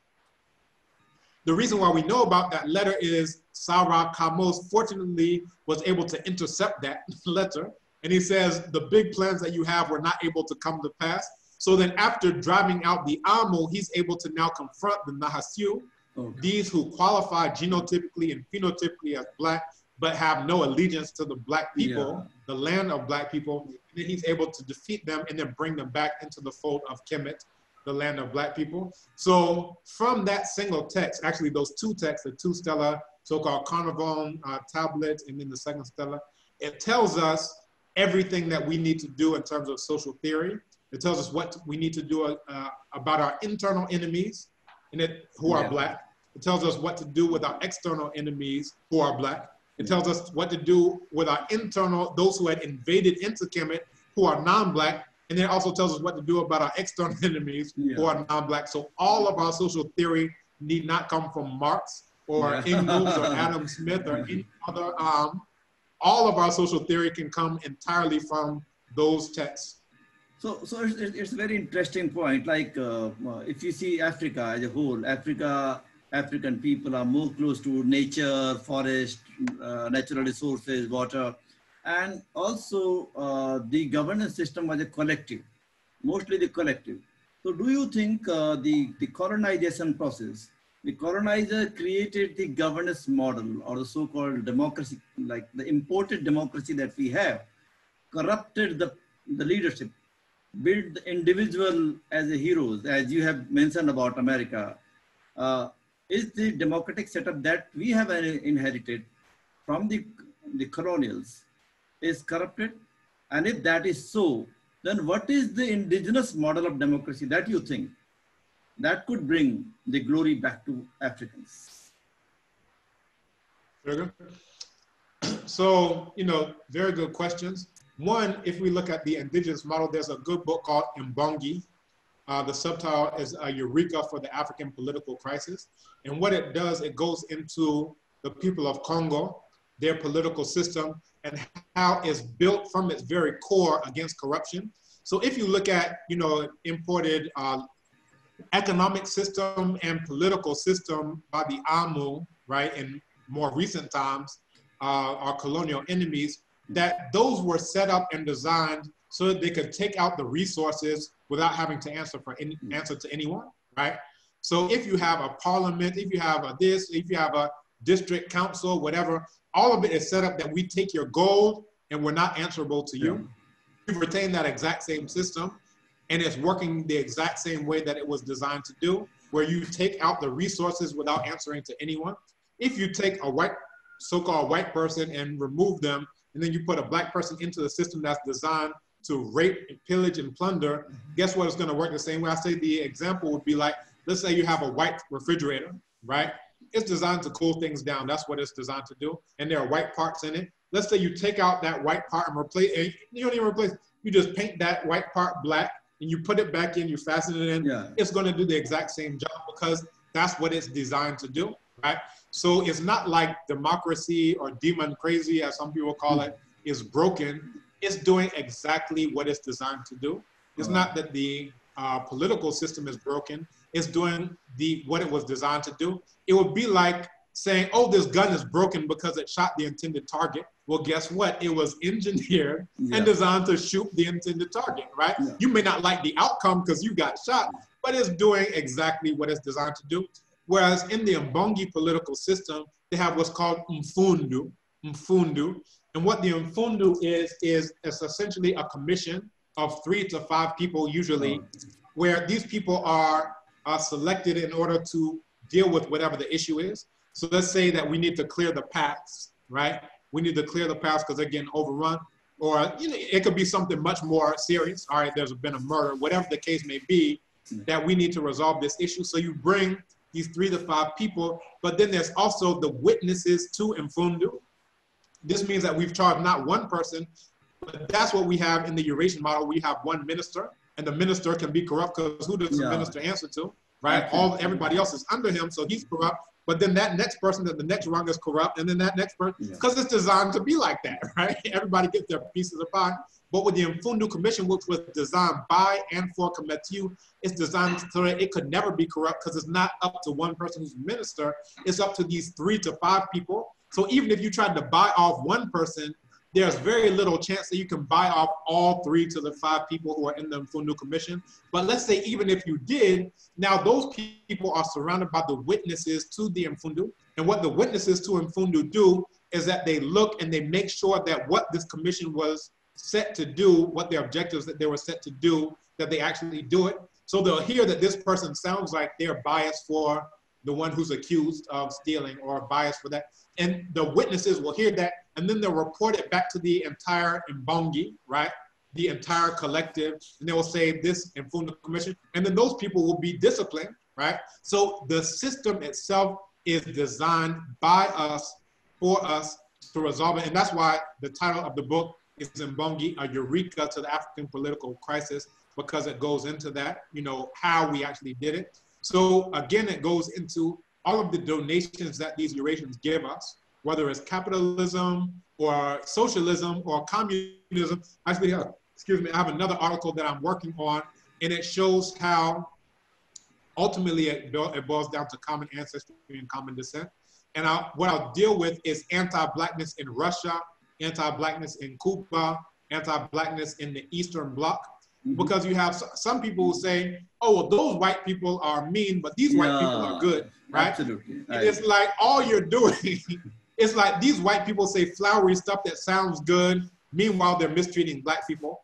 Guess what? I have an idea. Let's have a revolution and replace those white people with other white people who say stuff that sounds good while they're oppressing the Black people. So if you look at Cuba, the majority of the prison population is Black people. If you look at the land, 98% of the land is owned by the so-called white Cubans, right? You could go on and on, the disenfranchisement in terms of access to jobs. The Black people are in prison if they proclaim their Black identity, right? To the point that you can't wear a dashiki, you're not allowed to wear an afro, all these things. The Black social organizations are banned and outlawed, but guess what? Nobody bans white people from acting like they're white, right? And this is what you have. When you have Castro, you have, you know, a white person in charge of a majority Black populace. Well, that's the same thing that you have in all these other places. And then looking at the beatings and rapes and murders of Black people in Russia, looking at the Eastern Bloc. So I have all types of documents that go into this that show us that. I think the same thing happens also in the same thing has happened also in Latin America, because there also are the Black people, and they are sidelined and isolated. Look at Colombia. Yes. Look at the extermination camps, these extermination campaigns of the military police in Colombia. Look at Choco province, look at all this. Look at Brazil, right? Where the police literally will go into the favela with machine guns and shoot down all the Black people. They will shoot. I was in Brazil and I was reading these news reports and I was like, is nobody gonna do this? But guess what? No, they won't. These police who shot into a cafe, all the Black people who are there, those who got shot. So all of these places, what it's about is Amu, who are going for Amu's survival, regardless of what ideology they profess, regardless of what economic system they say they adhere to. Ultimately, what it all boils down to is Amu fighting for their very survival, for common ancestry, common descent. They want their children to eat, which is what they're supposed to want. They want their children to survive, which is what they're supposed to want, right? But on the other side, as Kometiu, we're supposed to want our children to eat and to survive. But the reason why they donate to us these ideologies is so that we'll say we're striving for some abstraction of humanity. And then we put down our guns and then they say, ha ha, stupid, and then they shoot us, right? Because we're the only ones who go for this. We're the only ones who believe that the Amu are being serious when they say all this flowery stuff. They'll say all men are created equal. Meanwhile, the one who writes this in the Declaration of Independence enslaves over 500 Black people at Monticello. That's Jefferson, right? Yeah. The same one who's saying it, and this is another core of the Amu worldview, it's about the rhetorical ethics, saying one thing while doing another. Hypocrisy as a way of life, right? So that's not inconsistent. That's what they're supposed to do. That if you're an that's what you're supposed to do. You're supposed to say flowery stuff. Meanwhile, you're raping, pillaging, and plundering. You're raping Sally Hemings every evening, right? You're saying that. Now, let's look at the French Revolution. They say liberté, égalité, fraternité. But meanwhile, those exact same French folks tried to go into Haiti to reestablish enslavement, right? Not a different generation, not like years down, the exact same ones who said liberté, égalité, fraternité. They're the exact same ones who go to Haiti to reestablish enslavement, right? Because that is what being Amu is all about. Saying flowery stuff while doing the opposite, right? And then you see the same thing with the communists who will say, all right, workers of the world unite. Yeah, I'm nothing to lose but your change. They say all the flowery stuff. And then we black people, we get, oh, that sounds so warm and fuzzy. We are, because we don't study and we don't read this, that, okay, what happened to the last 1,000 times that they said warm and fuzzy stuff? One outcome. Guess what? I think the next 1,001 time, they're going to do the exact same thing. So no matter what any Amu ever profess, all that they are going to do is fight for their descendants to survive, which is all that they're even supposed to do. But what we're supposed to do is have an immune system. And when I say immune system, it means that if you don't have an immune system, if you look at AIDS, if you look at lupus, whatever, your immune system is degraded to the point that it allows anything to come in, right? This is what happens to us when we are infected by their ideologies, whether that's capitalism, Marxism, democracy, communism, whatever it is. Anytime we're infected by any of those, it means that our immune system is down, and now anything can come in, right? So ideologies are basically made to maintain the status quo or hegemony. They are viruses. No. Every ideology that any Eurasian comes up with, every religion that they come up with are viruses to the Kemetiu immune system, right? And they're designed to actually foment autoimmune disease to the point that now internally we're fighting. It's like if you look at lupus, what it does is it sends these cells against those cells to the point that you now start destroying yourself, right? Which is actually what they say coronavirus does. It causes you to attack your own internal lung, respiratory system, so forth and so on. So if we are clear, and I would say a very small percentage of us are clear, and that's intentional because if you look at the miseducation system, it comes from the Mohawk conferences, right? 1890, 1891, where all these Amu came together to decide what post-Civil War miseducation is going to be like. They didn't invite any black people. They said in order to make sure that this place is not like Haiti where the black people will rise up, we need to miseducate them to the point that they are going to be our servants forever, right? And that's what the Mohawk Conference was all about. They transferred that same system to the continent. That's what the British did, and so forth, and the rest is history. So when we see corrupt leaders, that's the end result of an intentional process to create corrupt leaders. If we see black people fighting against other black people, that's the intentional end result of an intentional and calculated process designed to have black people fighting other black people. Meanwhile, the Amu go scot-free. They laugh all the way to the bank, right? They have conflict diamonds, black people killing other black people, chopping off their hands. And meanwhile, they're sitting at De Beers headquarters laughing their heads off. And Halliburton, right, Eastern Congo, over 10 million African people killed in Eastern Congo. And meanwhile, in the Halliburton headquarters, they're laughing their heads off, right? Deforestation, you name it, all types of catastrophes. But that's the intentional end result by creating anti-Kemetiu. You have people who will say, all right, we're not Kemetiu, we're not black, we're not African. It's about dollars. It's about, right? That is the natural, if we can call it natural. I would say it's more like artificial selection. And I'll, pause on this point. Artificial selection is what happens with going from wolves to dogs. And this is where human beings decide that it's not about survival of the fittest, it's about survival of the friendliest. So if you're too aggressive, I will put you down, right? But if you are friendly, then I decide that you get fed. Then I decide this is what is happening. And it's basically like Kemetiu are coming into two different species. Those who are still in the interest of Kemetiu, and then those who are basically becoming domesticated through artificial selection, where Amu decide that you get this grant, you get this job, right? You get this, whatever. Meanwhile, right, natural selection would be that we as Kemetiu decide that if you are a sellout, then your life does not matter. But if you are true to being Kemetiu, so that's like the Sarah Kamo Stella, he decided that black life, Teti Sana Pepe, does not matter. We got to get rid of you. But that's an internal decision of Kometiu, right? You decide who is going to be able to mate, who is going to be able to spread their genes and their offspring and so forth and so on internally. But as long as it's Kometiu in that position of power, this is artificial selection where they decide that Martin Luther King is going to be your hero, Nelson Mandela is going to be your hero. That's artificial selection, and that's what we're dealing with right now. Or Gandhi is going to be your hero. Yeah. So very, very, very interesting analysis by you.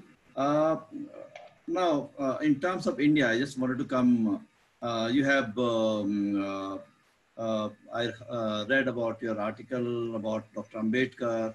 I wanted to ask you, how have you come in touch with Dr. Ambedkar's writing, and what has impressed you more about him? Very good. I first came across the works of Dr. Ambedkar. The impetus, and I mentioned this in several interviews, I was listening to a lecture by Nana John Henrik Clark, a noted historian, somewhere in the early 90s, I want to say like 92, thereabout. And he was saying about Nana Martin Luther King, that if he knew who Gandhi was, he would have chosen a better role model, such as Nesubiti Akhenaten, who in classical times in Kemet was known as the Prince of Peace, so forth and so on. He had these boundary stela where he says that he's going to stay within the realm of Akhenaten in order to praise the Aten and not go to war and all these other things, so forth and so on. So that's really going towards peace, right? So he said that if Nana Martin Luther King knew who Gandhi was, then he wouldn't have chosen him as a role model because Gandhi was a faker and a fraud. I think he said something else like three, I remember faker and fraud. It was like 2 or 3 like very disparaging terms. And by that time I had seen Gandhi, the movie. I was like, wow, that's very harsh, right? I wonder what that's based on. What is he saying that based on? And it's ironic because back in the early 90s, you didn't have the full set of collected works of Gandhi. And that's how I was able to, come across that when you read the collected works, if you read and I can always tell if people have read his autobiography first, or if people have read his primary source documents first. Those who read his autobiography first, they think he's great because he's lying to you. But those who have read his collected works first, they know exactly who the real Gandhi is. So I was like, wow, this is something that's very hard. So I started doing research into it, and I found out about Gandhi's role in the so-called Nana Bambata rebellion, the Zulu rebellion against the British, where he was advocating for weapons, for firearms, for military training for the Indians. And then when they didn't get it, then he said, well, at least we can send tobacco, which is odd for a Hindu, right? He said, we can at least send tobacco to the front lines in support of our boys, right, in defense of the colony. And then eventually he was allowed to be a stretcher bearer, which of course he lied about. He said that he only nursed the Zulus, but when you read his actual diary, his daybook, he said that he was nursing Trooper Forder and helping these British, carried this guy up on a stretcher up a mountain and so forth. So you can actually read the actual truth because at the time he was writing it, he didn't know that he's supposed to lie about it. It's later on when he's trying to lie that he comes up with this BS in his autobiography. Then also in his autobiography, he said that in 1906 he had this epiphany. But when you read his collected works, he's supposed to have the epiphany in 1906. Read 1907, he's more rabidly racist than he was even before that. That's when he's talking about the natives they live like animals and are only 1 degree removed from an animal. That's probably one of the most racist anti-Black things he ever said. And it's after his so-called, epiphany where he had this life-changing thing. Many Gandhian actually, I think after reading your interview, they responded that Gandhi made mistakes. He might not have been aware of the things which in 1906, but by the end of his life, he had they were just saying he never advocated any violence against anyone. That is his argument. And many say that he was not slave owner. So you can't compare him like slave owners who had 500 slaves, 200 slaves. He was not opposing the rights of the African. And he had gone there to work for the Indians. And in 1907-8, I think the indentured labor had been there in Africa. The British had taken after so-called elimination of slavery, the new form of slavery emerged in the form of indentured labor. And that's for Indians working in the coal mines and everywhere. So these are the arguments that he worked for their rights, and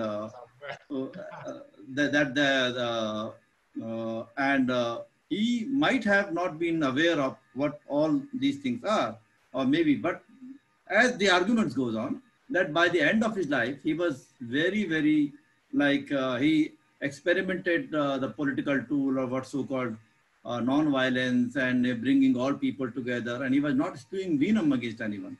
So that's the basic argument. Yeah, I don't know if you've ever heard of someone called Ramchandra Guha. Have you ever heard of Guha? He's pretty big in India. Yeah. You've heard of him? Yeah, obviously. Yeah. So he's known to be like probably the foremost expert on Gandhi, or at least one of the foremost experts on Gandhi. No, and he made this exact same claim. That's what I'm saying. That I'm not quoting. I'm saying he wrote, or some other people also wrote, who are Gandhians, obviously. But I think Gandhi's grandson also wrote about this. That he might have made mistake, but he has not. Towards the end of his life, he was very reconciling, and he never spoke anything which is as a racist or as a casteist.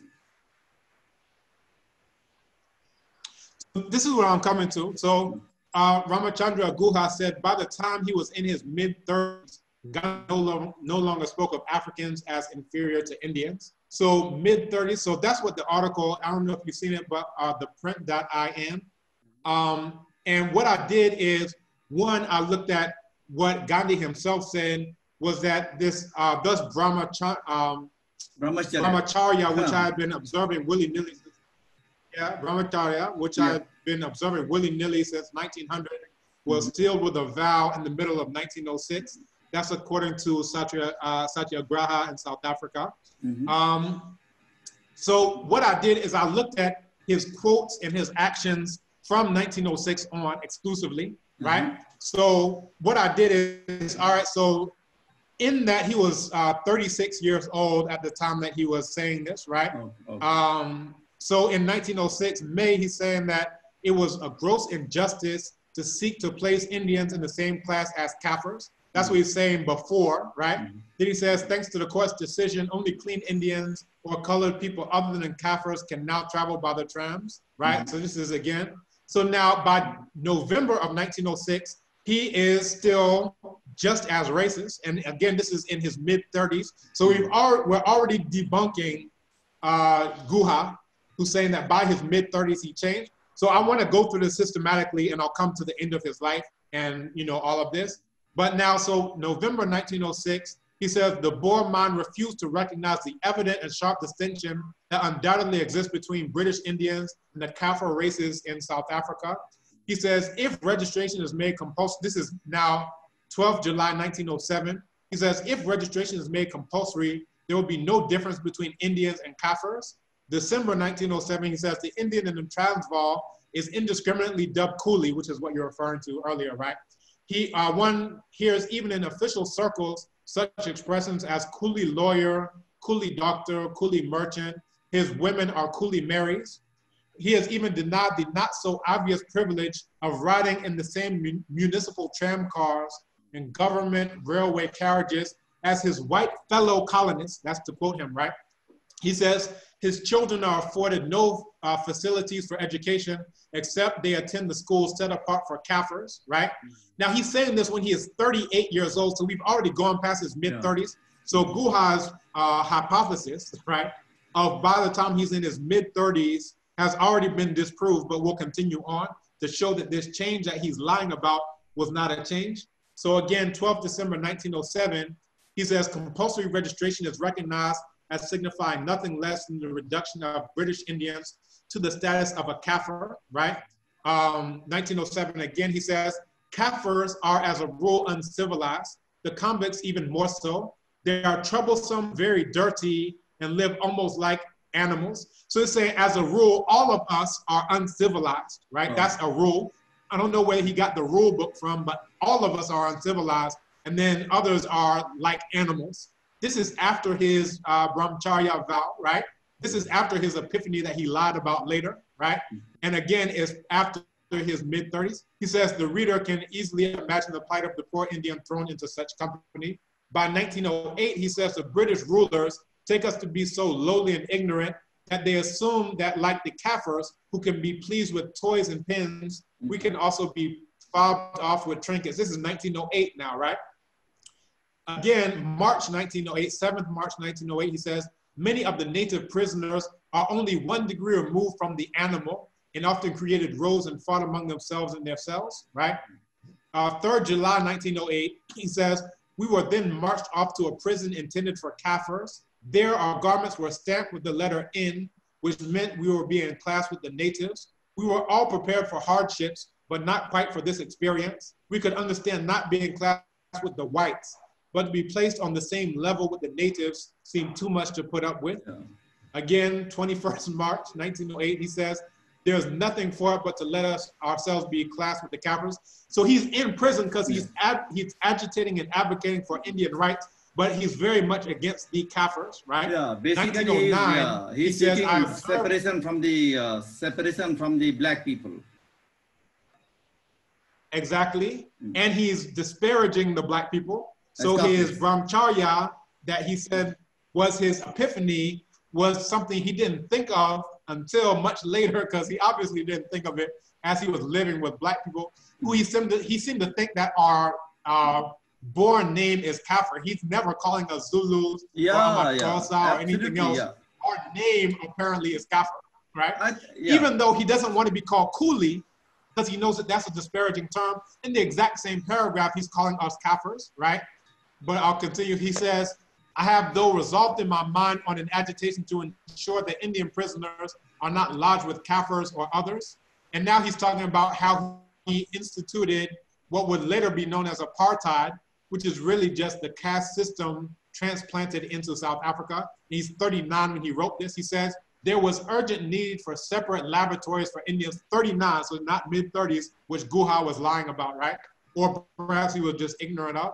He says, there was urgent need for separate laboratories for Indians. I also told him that Indian prisoners should never be lodged with Kafirs. Now, they put his statues here, right, when he's dead, but in his life, he doesn't want to be lodged ever with Kafirs, right? So we said, all right, we'll take your statue away. He said the governor immediately issued an order for a lavatory for Indians to be sent on from the central jail. This means that he will not even suffer to sit on the same toilet as black people. They have to have a separate apartheid lavatory. And why I say it's like the caste system, if you look at the multi-layered caste system, this is, essentially what he's transplanted into South Africa, where you have the whites on the top, the colors, Indians, so forth and so on, all the way down to the black people. What is this but Brahmins, Kshatras, Vaishyas, down to Shudras, and then, outcasts, right?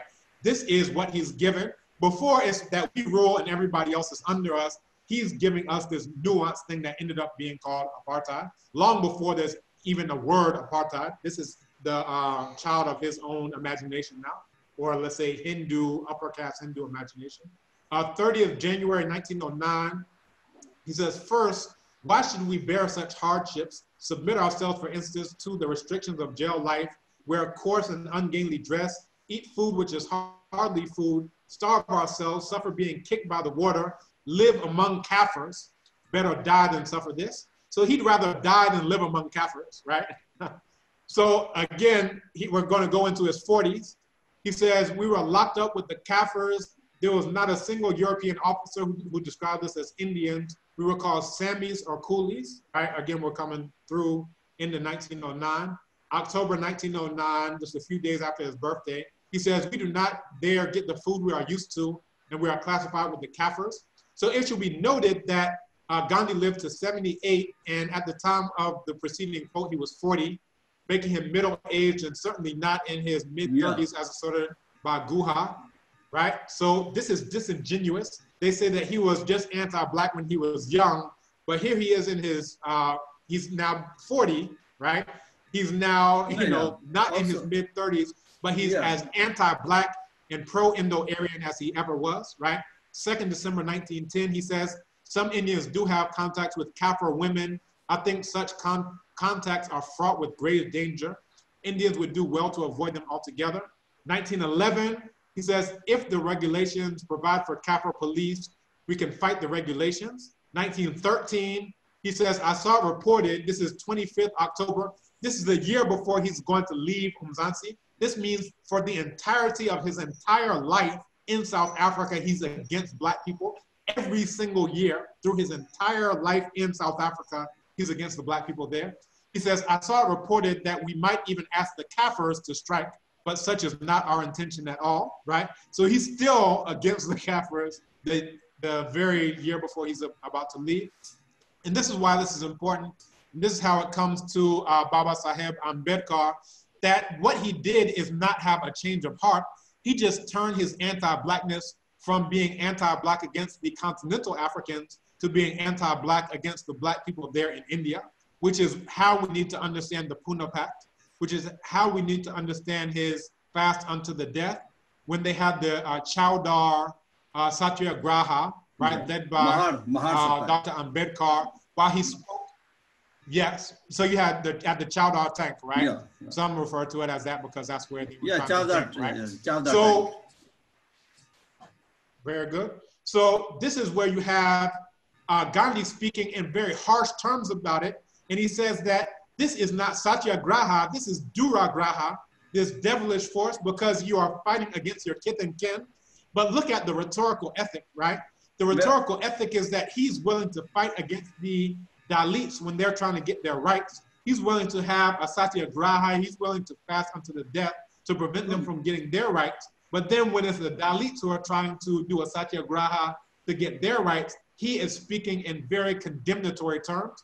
And this is documented very well in Annihilation of Caste by Dr. Ambedkar. It's also documented, as mentioned before, what Congress and Gandhi have done to the untouchables.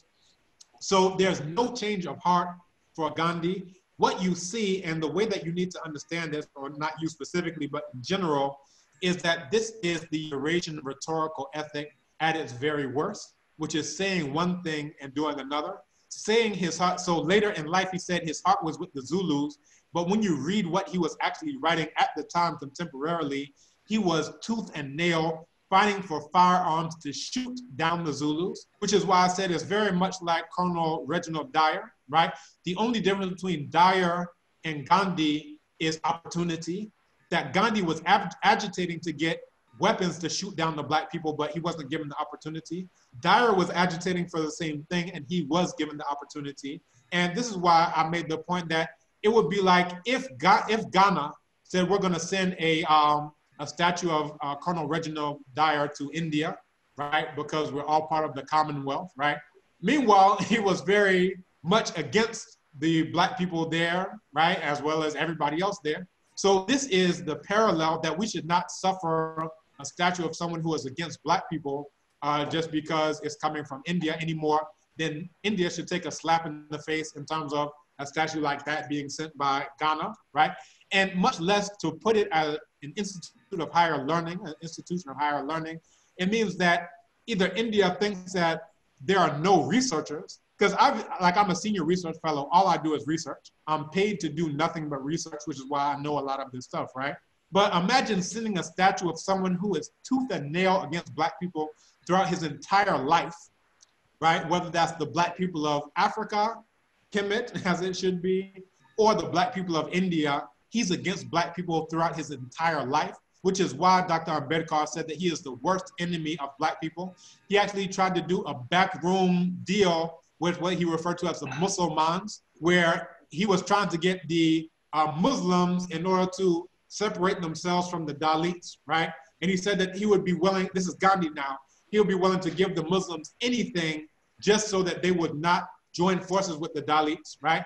If you look at, again, this text, Annihilation of Caste, what this is all about, and even when we look at him trying to disenfranchise the Dalits from the double vote in their special seats for, special electorates, that what this is all about is, if you have Dalits, right, they can't be in the city center, right? These are people who clean up the poop and whatever. They're all at the outskirts. So there's no way that they can ever be a majority. And Gandhi understood that this is all about majority rules, right?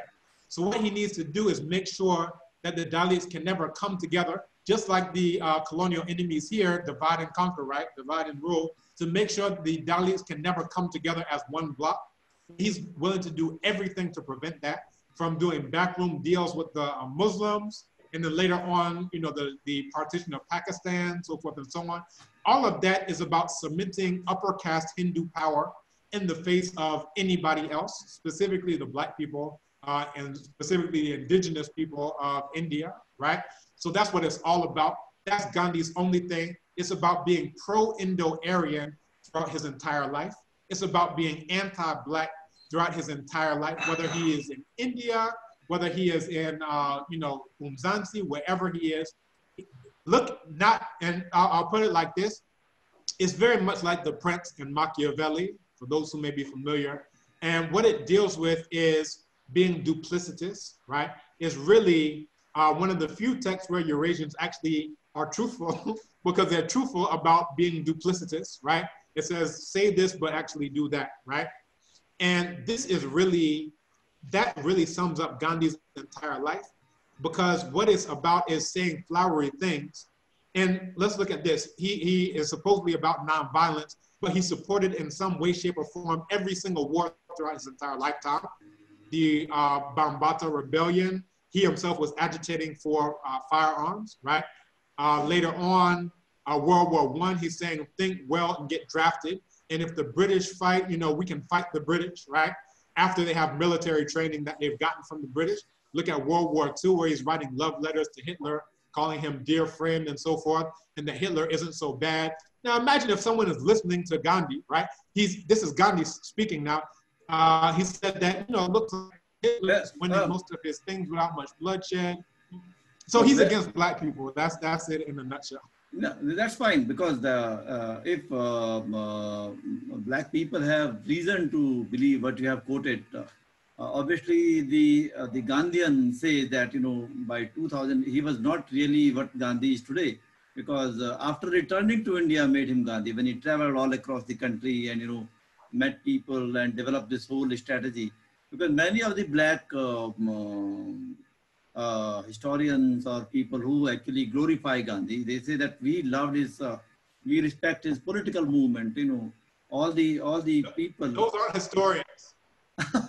Those aren't historians. Real historians go to primary source texts. Those are people who read his autobiography and believed it, which is I agree. It's intentional lying by Gandhi. So those are never historians. Yeah, what they are suggesting is that he might have said something, but what we you know, learned from his whole struggle against colonialism, the political battle, and that is what Martin Luther also learned. Obviously, I don't know whether Malcolm X learned from him or not, because the two also are very widely different. But probably because Gandhi also used religion as a tool. And so that as you said, the Muslims, because Muslims themselves have the caste, the Christians themselves have the caste in India, because caste traveled across the religion. No religion in India actually is bereft of the caste hierarchies, because it goes everywhere. We have Dalit Muslims, we have Dalit Christians, we have the backward communities as Muslims, Christians, and Sikhs. So I'm coming to the point. Yeah, as you said, I don't know, I've not come across the writing of Gandhi on Hitler, though I know that he met Mussolini. That was a fact. But I don't know about Hitler, as you're quoting. Has he written any letter to Hitler? Yeah, that's a letter that he wrote to Hitler. So all you have to do, I'll give you the methodology that, you know, the collected works is 100 PDFs. Yeah. What you can do is use Acrobat, and you can make them all into one PDF that's searchable. If you want to know his thoughts, do a search for Kafir. You'll see him saying Kafir throughout his entire time in South Africa. If you want to do a search for Hitler, you know, do a search for Hitler, you'll see exactly where that is. Because this is a thing, and this is the rhetorical ethic, that what Gandhi was all about is, you know, saying one thing and doing another. And this is part of the problem, is people don't know what racism actually is. They think racism is saying mean things, and that has absolutely nothing to do with racism at its very core, Yeah. that we're talking about the actions, right? So if we look at Gandhi in South Africa, it's not about the mean things he said, it's that he actually wrote a letter to get the segregation of the Durban Post and Telegraph offices. Mm-hmm. That is action, right? That is instituting a system designed for the exploitation of one people by another people. That's the actual action of racism. Racism is a system that is designed to disenfranchise, right? To commit genocide, so forth and so on. So that's an action. If you look at his advocacy for the segregation of the lavatories, that's an action, right? If you look at the Mahad Satyagraha, if you look at these are actions. He's actually opposing the Dalits. If you look at his fast unto the death, this is an action. This is making sure that the structures are in place to ensure into perpetuity the degradation of the Black people, whether they happen to be in South Africa, whether they happen to be in India. This is actual actions that he's taking. So these people are like, oh, he inspired this person. This is because Martin Luther King was not a historian, right? At what point in time between the Selma, march and Montgomery, bus boycott, does he have a time to read Gandhi's private letters, right? Yeah. Does he have a chance to read Gandhi's columns that are written in Gujarati? Does he have time to read Gandhi's columns that are written in Hindi? Are you telling me Martin Luther King was reading Gujarati, right? No, but this is where you read all of these things where he's saying to Indian people in South Africa that we need to get firearms so that we can now have the military training and so forth. He's writing this from Indians to Indians in a closed, type of channel of communication. But at the time, Gandhi never knew that there's going to be something called a PDF. And the racial relatives of those Black people will be able to search through a PDF, and his loyal followers will pull together everything he's ever written, every letter, every missive, every diary entry, every article, everything he's ever written, and we can search it and we can catch every lie that he's ever said. So anyone who thinks Gandhi was great, it's because they haven't done any research. They are ignorant. They don't know. If they know, then they are frauds and liars, and they need to be treated and addressed as such.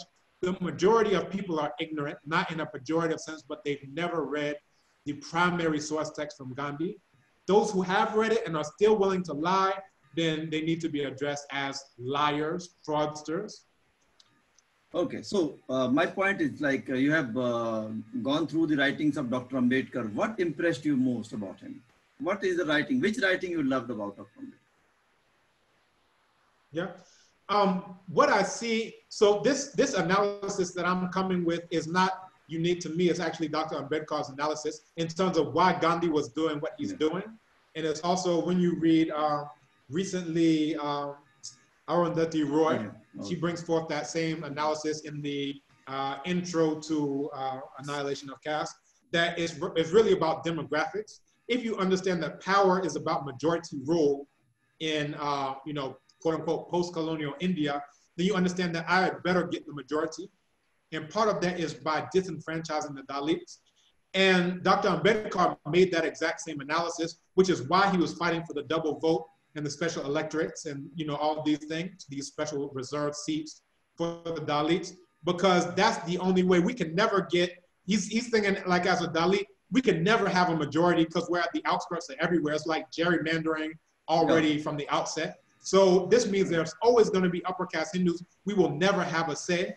And so Dr. Ambedkar recognized this, and Gandhi also recognized this, which is why they were, at odds, against each other, because Dr. Ambedkar is trying to get the rights, and Gandhi is trying to disenfranchise the Dalits so that they can never get those rights, right? So Dr. Ambedkar, he made an analogy. He said, this is exactly like what Lincoln did, right? That he was all about trying to get his best interest served. So when he freed, quote unquote, through the Emancipation Proclamation, which freed absolutely no one, because he says only those who are not under my control are free. Well, what have you done, right? Only those who have succeeded, the Black people there are free. The ones who I have the power to actually free, I'm not gonna free anyone. And what it really boils down to is about demographics. According to Lincoln, right, it's all about keep the Union free, have slave, have free, all slave, all free, I don't care. as long as this is together. And that's what Gandhi was trying to do. He was trying to keep the Hindu fold together. If the Dalits escape from what Dr. Ambedkar said is a veritable chamber of horrors, he said it's like a chamber of horrors. It's like a multi-story building, but without windows or doors or ladders, right? You can't escape. Where you are is where you stay forever, right? Right? And with doctrinal justification for it, that you were born into this through. And, you know, I hear Black people use the term karma. I say, if you use the term karma, it means you really don't understand what karma is all about. It is about doctrinal religious justification for anti-Blackness at its very core, right? Against the founders of the Indus Kush civilization, the indigenous Black people at the hands of the Indo-Aryan. So it's not any good thing that we should be using. So that's what impressed me most, is that he was very international in his outlook, that he saw the link between the Dalits and their struggles against the Indo-Aryans and the Black people in the United States and our struggles against the Indo-Aryans who were fighting there. And this is why I really think that when we understand the word Kemet, land of Black people, we need to understand Kemet as global Kemet, Black people regardless of location, not just those who happen to be on the continent, not just talking about ancient classical Kemet, but all Black people need to come together on the basis of the only thing that's real, common ancestry, common descent against our common non-Black enemies. And that's the only way that we get our survival. So, yeah. So what is the main thing, particularly about the Black people, that impressed you from Dr. Ambedkar's writing? That's what I was mentioning, is that he didn't see the struggle of the Dalits as being separate. He didn't see it as being isolated. He framed it in terms of a global struggle of Black people, right? You know, against, you know, all of our oppressors, right? So for him to make that type of linkage, that impresses me, because there are people, apologists for Gandhi, who said, oh, well, he was a man of his times. That's why he was calling them coolies. And he was just, well, hold on. Dr. Ambedkar is a man of the exact same times, but he's able not only not to call us kafirs, but he's able to see that our struggles are linked. Black people throughout the world, our struggles are linked, right?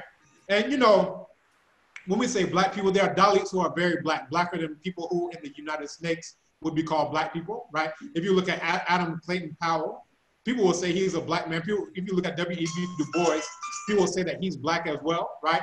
But you have Dalits who are 10 times Blacker than that. And even more than that, you have the CDs, you have Adivasis who are Blacker than all of these people who we're calling Black people. Now they're at the very fringe edge, right? Some of them, because especially if you look at their hair texture and whatever, you would say, okay, well, they're at the fringe edge.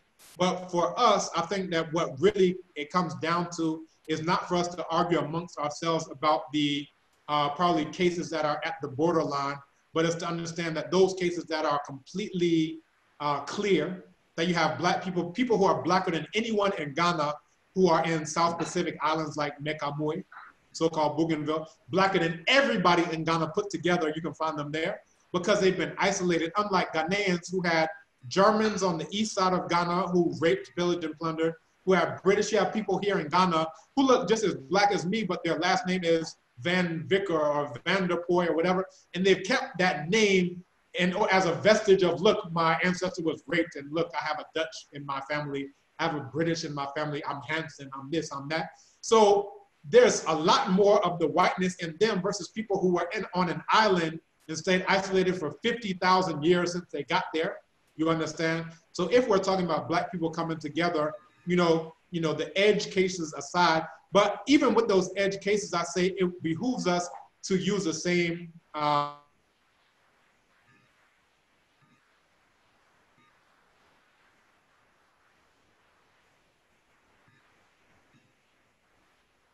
Yeah. Let me just close on this point. I would say that, you know, rather than arguing about those that are at the very edge of Blackness, that I would just say, let's use the same ruler or the same yardstick of measurement, because there are some people who would look at people in the US, right, who are very light-skinned, and we have no problem, those are Black people, right? Yeah. They have what in the US is called good hair, right? Which is just like straight hair, like Indian, you know, type of hair as we would see it. And we'll say those are Black people. I say, if you're willing to accept that those people who have definitely have some admixture of non-blacks in them as black people, then we just need to use the exact same yardstick on the Eastern Hemisphere, right? Because, you know, the people in the Eastern Hemisphere who are black, who have the exact same admixture of non-blackness in them, that either we cut all of those folks out and say all of y'all are non-black, or we say, all right, you all may be black, but you're at the periphery, which means that ultimately it comes down to allegiance, which is what it comes down to all of us. Because you can have somebody who's blacker than a black cup of coffee, blacker than 1,000 midnights, who is a sellout, right? So what it really comes down to is genotype, phenotype, and then allegiance to commit to you as black people. And, you know, that's my point on that. Yeah. So in terms of like future, I'm asking, many people say that, you know, the colonial powers, whoever they were, they need to, you know, what we call for reparation. Do you believe in that? If we ask for, like, if they have to be condoned for their, what they acts and whatever they done, what can be the reparation? Should we ask for it? All the countries where they have damaged, plundered, brutalized. Because they have, like, if you see the, in terms of the indigenous people, these, they have called, I think the last few years, some of these countries, the parliament, the prime ministers spoke, you know, that we have inflicted brutalities on, you know, indigenous people. Like I think the Australian parliament, the Canadian parliament did it. But in terms of the colonization, we have not heard much. And as you said, that many of these countries are still sucking the blood, sucking the resources.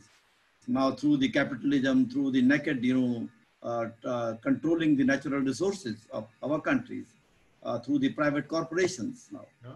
So how do you look at the whole issue? Yeah, what my take on this is that every action, everything that any Amu ever do is designed for the survival of Amu, right? Anything that any Eurasians ever do is designed intentionally for their survival. So if they give us a donation of a religion, they do so for their very survival, because no part of that religion tells us what to do about them. It says, turn the other cheek and let me smack you again, or whatever it says, right? If they give you a donation of an ideology, it's for their survival. If they give you a donation of money, it's for their survival. So some of us are not so interested in reparations as we are in retribution. And when I say that, the very first legal, moral understanding on the entire planet Earth was called Ma'at. And again, it traces back to Kemet. And Kemet, Ma'at is about reciprocity. This means hand go, hand come.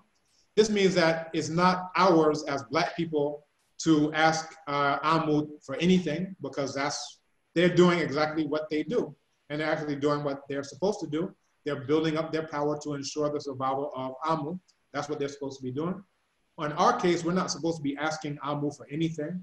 We're supposed to be looking internally to build our power so that we're not asking them for anything. Maybe we should get it back. Like what's in the museum? Yeah, we should get that back. The resources, yeah, we should get all that back. But now it comes down to the method by which we should get it back. If they give it to us, it will be just like every action that they will ever do in their interest. So by the same token, what we need to do is understand that just like all of their donations is for their survival. So rather than reparations, we need to be working on retribution, right? Hand go, hand come. What you sow, so you shall reap, right? All of these ideas that actually the earliest attestation of it comes again from Kemet. There's a text called the Eloquent Peasant in Medu Neter, it's called Smi and Saheti Pen. And it says, do unto another so that that person should also do. And the idea is that what I give is what I get back, right? So what these Amu have done is what they should also get back. And it's only Kemetiu who can ensure that Ma'at is restored. And by Ma'at, it means reciprocity, that what you have done, that by the same token is what you should receive. That's the only way that justice will ever be in this planet. If they give money, then that's still not justice, because that's still not Ma'at, right? If they, give this person $1,000 or $2,000 or $10,000 or $100,000, what all these Kemetiu will do, because they've been trained and manufactured by AMU to be anti-Kemetiu, is that they will give that money right back to the AMU in the form of Mercedes-Benzes. You'll see more BMWs on African roads than you've ever seen before. So essentially, the reparation scheme will amount to nothing but money laundering. What money laundering is that you take some money, you give it to your uncle somewhere, have him hide it in his account, and then he funnels it to where it's supposed to go, right? What reparations is all about at its core is money laundering, where they will just let Black people hold on to it for a few minutes, and then the very next day it's right back into their accounts, and they're laughing all the way to the bank. So I'm for retribution, which is not going to be decided upon or determined by AMU. That would be an internal decision by Kemetiu ourselves, just as it was at the time of Sarah Kamos. So what will be like, there is, if you see Africa or all the countries like the third world or whatever they define, our own countries, we have seen now the private corporations are dominating, they are taking control. Our own governments are giving them hands, our natural resources, water, our forest, our farmland. So that is where I'm saying, what is the way out? How do you counter that? Because they are already there inside your places. So there has to be some way out to stop. Yeah, so legal or procedural or whatever, your governments are allowing them. So how do you prepare, like in terms of culture, in terms of thought process, in terms of political way? How do you counter the fast-moving colonization, the recolonization process through the corporations? Yeah, very good. So first off, there's no such thing as third world. Again, this goes back to falsification of reality. The only thing that's real is common ancestry, common descent, and thereby the only thing that's real is Black people coming together on the basis of being Black. That's it. Everything else is intentional fraud, intentional deceit. There's nobody else on another part of a third so-called world that's going to feed Black children before they feed whatever their children are. There's nobody in any part of any world that's third or fourth or fifth or whatever that's going to make sure that this Black child survives. The only one who is supposed to do that, the only one who is responsible for that is us, Black people, Kemetiu. That's the only thing that really exists. This thing of global South is ridiculous. This thing of global North is ridiculous. Somebody was saying, oh, I know you won't want to, so I'm in Ghana, right? There was a guy in Germany who says, oh, I know you don't want to come to the West. I actually just showed him on the map that Germany is northeast of Ghana. What are you talking about? If you want to talk about falsification of reality, this is baseless. There's nothing real about what you're saying. Just pause and think that what you're saying is based on nothing. Northeast, and you're saying I'm coming to the West. Ridiculous. But this is what it's all about, that we're disoriented, not just on a real physical level in terms of directions and which way is up and down and east, what are we dealing with? And even that idea of the East versus the West, that's entirely rooted in Roman culture and a Roman worldview. We have the Western, holy, quote unquote, Holy Roman Empire, then the Eastern, the Byzantine Empire. So Asia is this part of the peninsula, Anatolia, so forth and so on. And then Western is continental, quote unquote, Europe, where you have Greece, Macedonia. So if you actually know this, then you know this isn't real. There's no reality to any of this at all. So just saying all of that to say, there is no move by any global South because that is imaginary. There's no move by any third world because that's imaginary. The only thing that is real, that has ever been real, and the only thing that will ever be real is common ancestry, common descent, and coming together on that basis to ensure the survival of your progeny. And that's it. I hope, did I answer your question? Or? Yeah. So is this the only thing that brings together the Dalits and the Black people? The common ancestry. Right. The Dalits who are Black, yeah. There are some people who get cast out of whatever, Brahmin or Kshatriya for whatever, I don't know what's up with them. Yeah. I'm not talking about any Dalits who are Black. I'm only concerned with Black people. Okay. If you're Black and you happen to, or if you're Dalit and you're Black, those are the only Dalits that I'm concerned with. If you're an Indo-Aryan descendant and you got kicked out, then that's your business. I don't care about that. So I'm only concerned with Black people, Kemetiu, regardless of location. So if you're in India and you qualify genotypically, phenotypically, and above that through your own identification, self-identification, and your allegiance through your behavior, then that's my concern, right? If you are not, then you need to go with your Indo-Aryans and, you know, take part of your hierarchy, whatever. So your black worldview, will that be based on the black identity? That is one thing, but will it be all based on the same way as the, like, do you think it is like kind of a hatred or negativity, or you want to have something very, do you think there is a chance of reconciliation? The people say that if we want to make the world better, people who have oppressed or people who got persecuted, or maybe those who are persecuting need to think it more. But do you think there is a chance? If there is a chance, what is that? Because we are not living in isolated worlds. We are linked. We are talking, going, technology, you know, many things. Black people in America, in Africa, and elsewhere, not all will come to Ghana. So there are like, this is a global thing, there is a reality. So how do you, like if we say a new word, so the new word cannot be based on prejudice or hatred. If the Western word or whatever you say, the Amu have prejudices and hatred towards the black people, should the black people have the same? Or should they have the new word or new vision? Yeah, so when we look at lions and hyenas, hyenas realize that they're fighting for their hyena cubs, right? Lions realize that they're fighting, or pups rather, and lions realize that they're fighting for their lion cubs. Whether you want to call that hatred or not, what it's ultimately about is the survival of their progeny, of their descendants, and that's the only thing that's real. All these Amu who say, oh, we're looking for a new world, they are looking to make sure that their children eat and their children survive. That's what unites the left wing and the right wing. That's what unites the conservative and the liberal. That's what unites the Western Eurasian and the American and the Australian and whatever, is that they all want their children, their descendants to exist. And that's the only thing that's real. So when they say that they want a new world and everybody holding hands and singing Negro spirituals, this is a technique called the rhetorical ethic to ensure the only thing that's real, which is making sure that their children exist and survive and eat and live. That's the only thing among any living social creature that is real. Anything else that anyone ever tries to tell you is a lie, and it's a fraud, and it's even more than that, a technique to get at what it's really all about, is making sure that their children exist. So black people will take that and will swallow that and say, oh, that sounds so good, oh, it's warm and fuzzy, I feel so great. And then we'll say, you know what?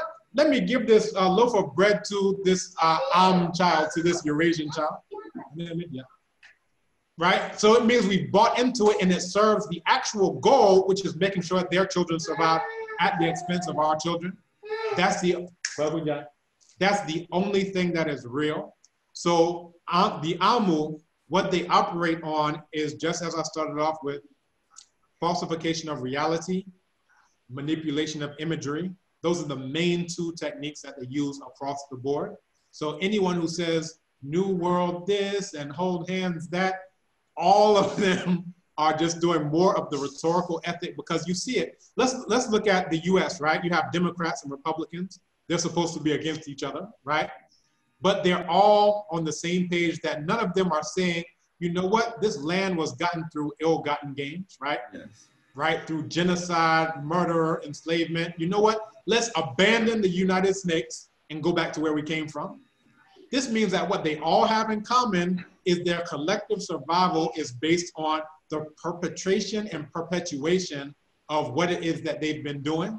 So no matter what they seem to be arguing about, they're all ultimately about the only thing that is real, which is making sure that their Amu progeny exists and maximize their potential at the expense of the survival of everyone else who exists, and try to maximize their potential in the lieu of the resources that exist there, or the lack thereof.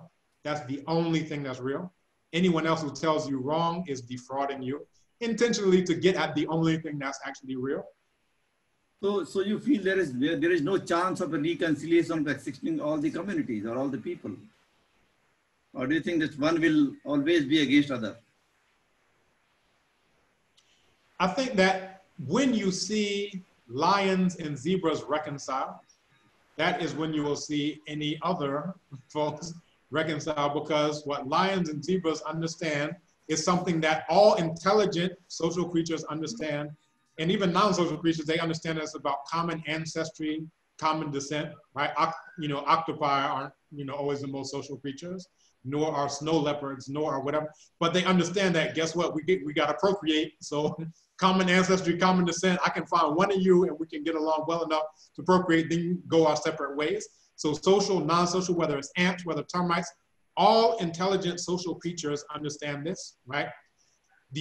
Including human beings, including the ones who are trying to get us to imbibe this so-called thing. They understand that that's the only thing that's ever real, right? So the reconciliation that exists is, there's some degree of, like there's a proverb that says, the lion and the antelope live on the same savanna, but still the antelope has time to grow. This means that there are some full-grown antelope in the world. That doesn't mean that the lions, are their friends or their buddies, but at least things get to some level of equilibrium within the natural world. And what I would say is among human societies, this is an extension of that exact same thing, of everybody is trying to get the survival of their own progeny, right? And it's no different. That way, yeah. When you look at the Amu perpetrating what they do, that's what they're supposed to do, right? To the best of their power and capability, they're ensuring the survival of their progeny, right? All right, kudos for them. So for us as Kemetiu, our job is, we're not sardines. It's just an analogy, right? We're human beings, and ultimately we're not dogs. That's just an analogy. So we can make a decision that, once we realize we're not dogs, we don't have to be subjected like actual dogs are to artificial selection, where they decide who gets the grant, they decide who gets the job, they decide who gets the position, they decide who gets to be the president, and everybody else gets coup d'etat or assassinated. That when we actually have the power to decide that they don't have the power to decide, then we're actually going to be the human beings that we actually are in real life. That's the only thing that really exists. And I'm gonna have to close it out. I allocated up to 12 p.m. Ghana time. We're now at 12:40, and I've had a couple of calls come through. No. I hope this has been useful. This is fantastic. I'm thankful to you to have spared your time, and it's. I know that many people will this become a part of our history and documents, because it was very important when the issues were coming up, and I've spoken so many people. So thank you very much, and I hope this gives a new debate and ideas to people to think of and to think about their own community and own people, as you are saying.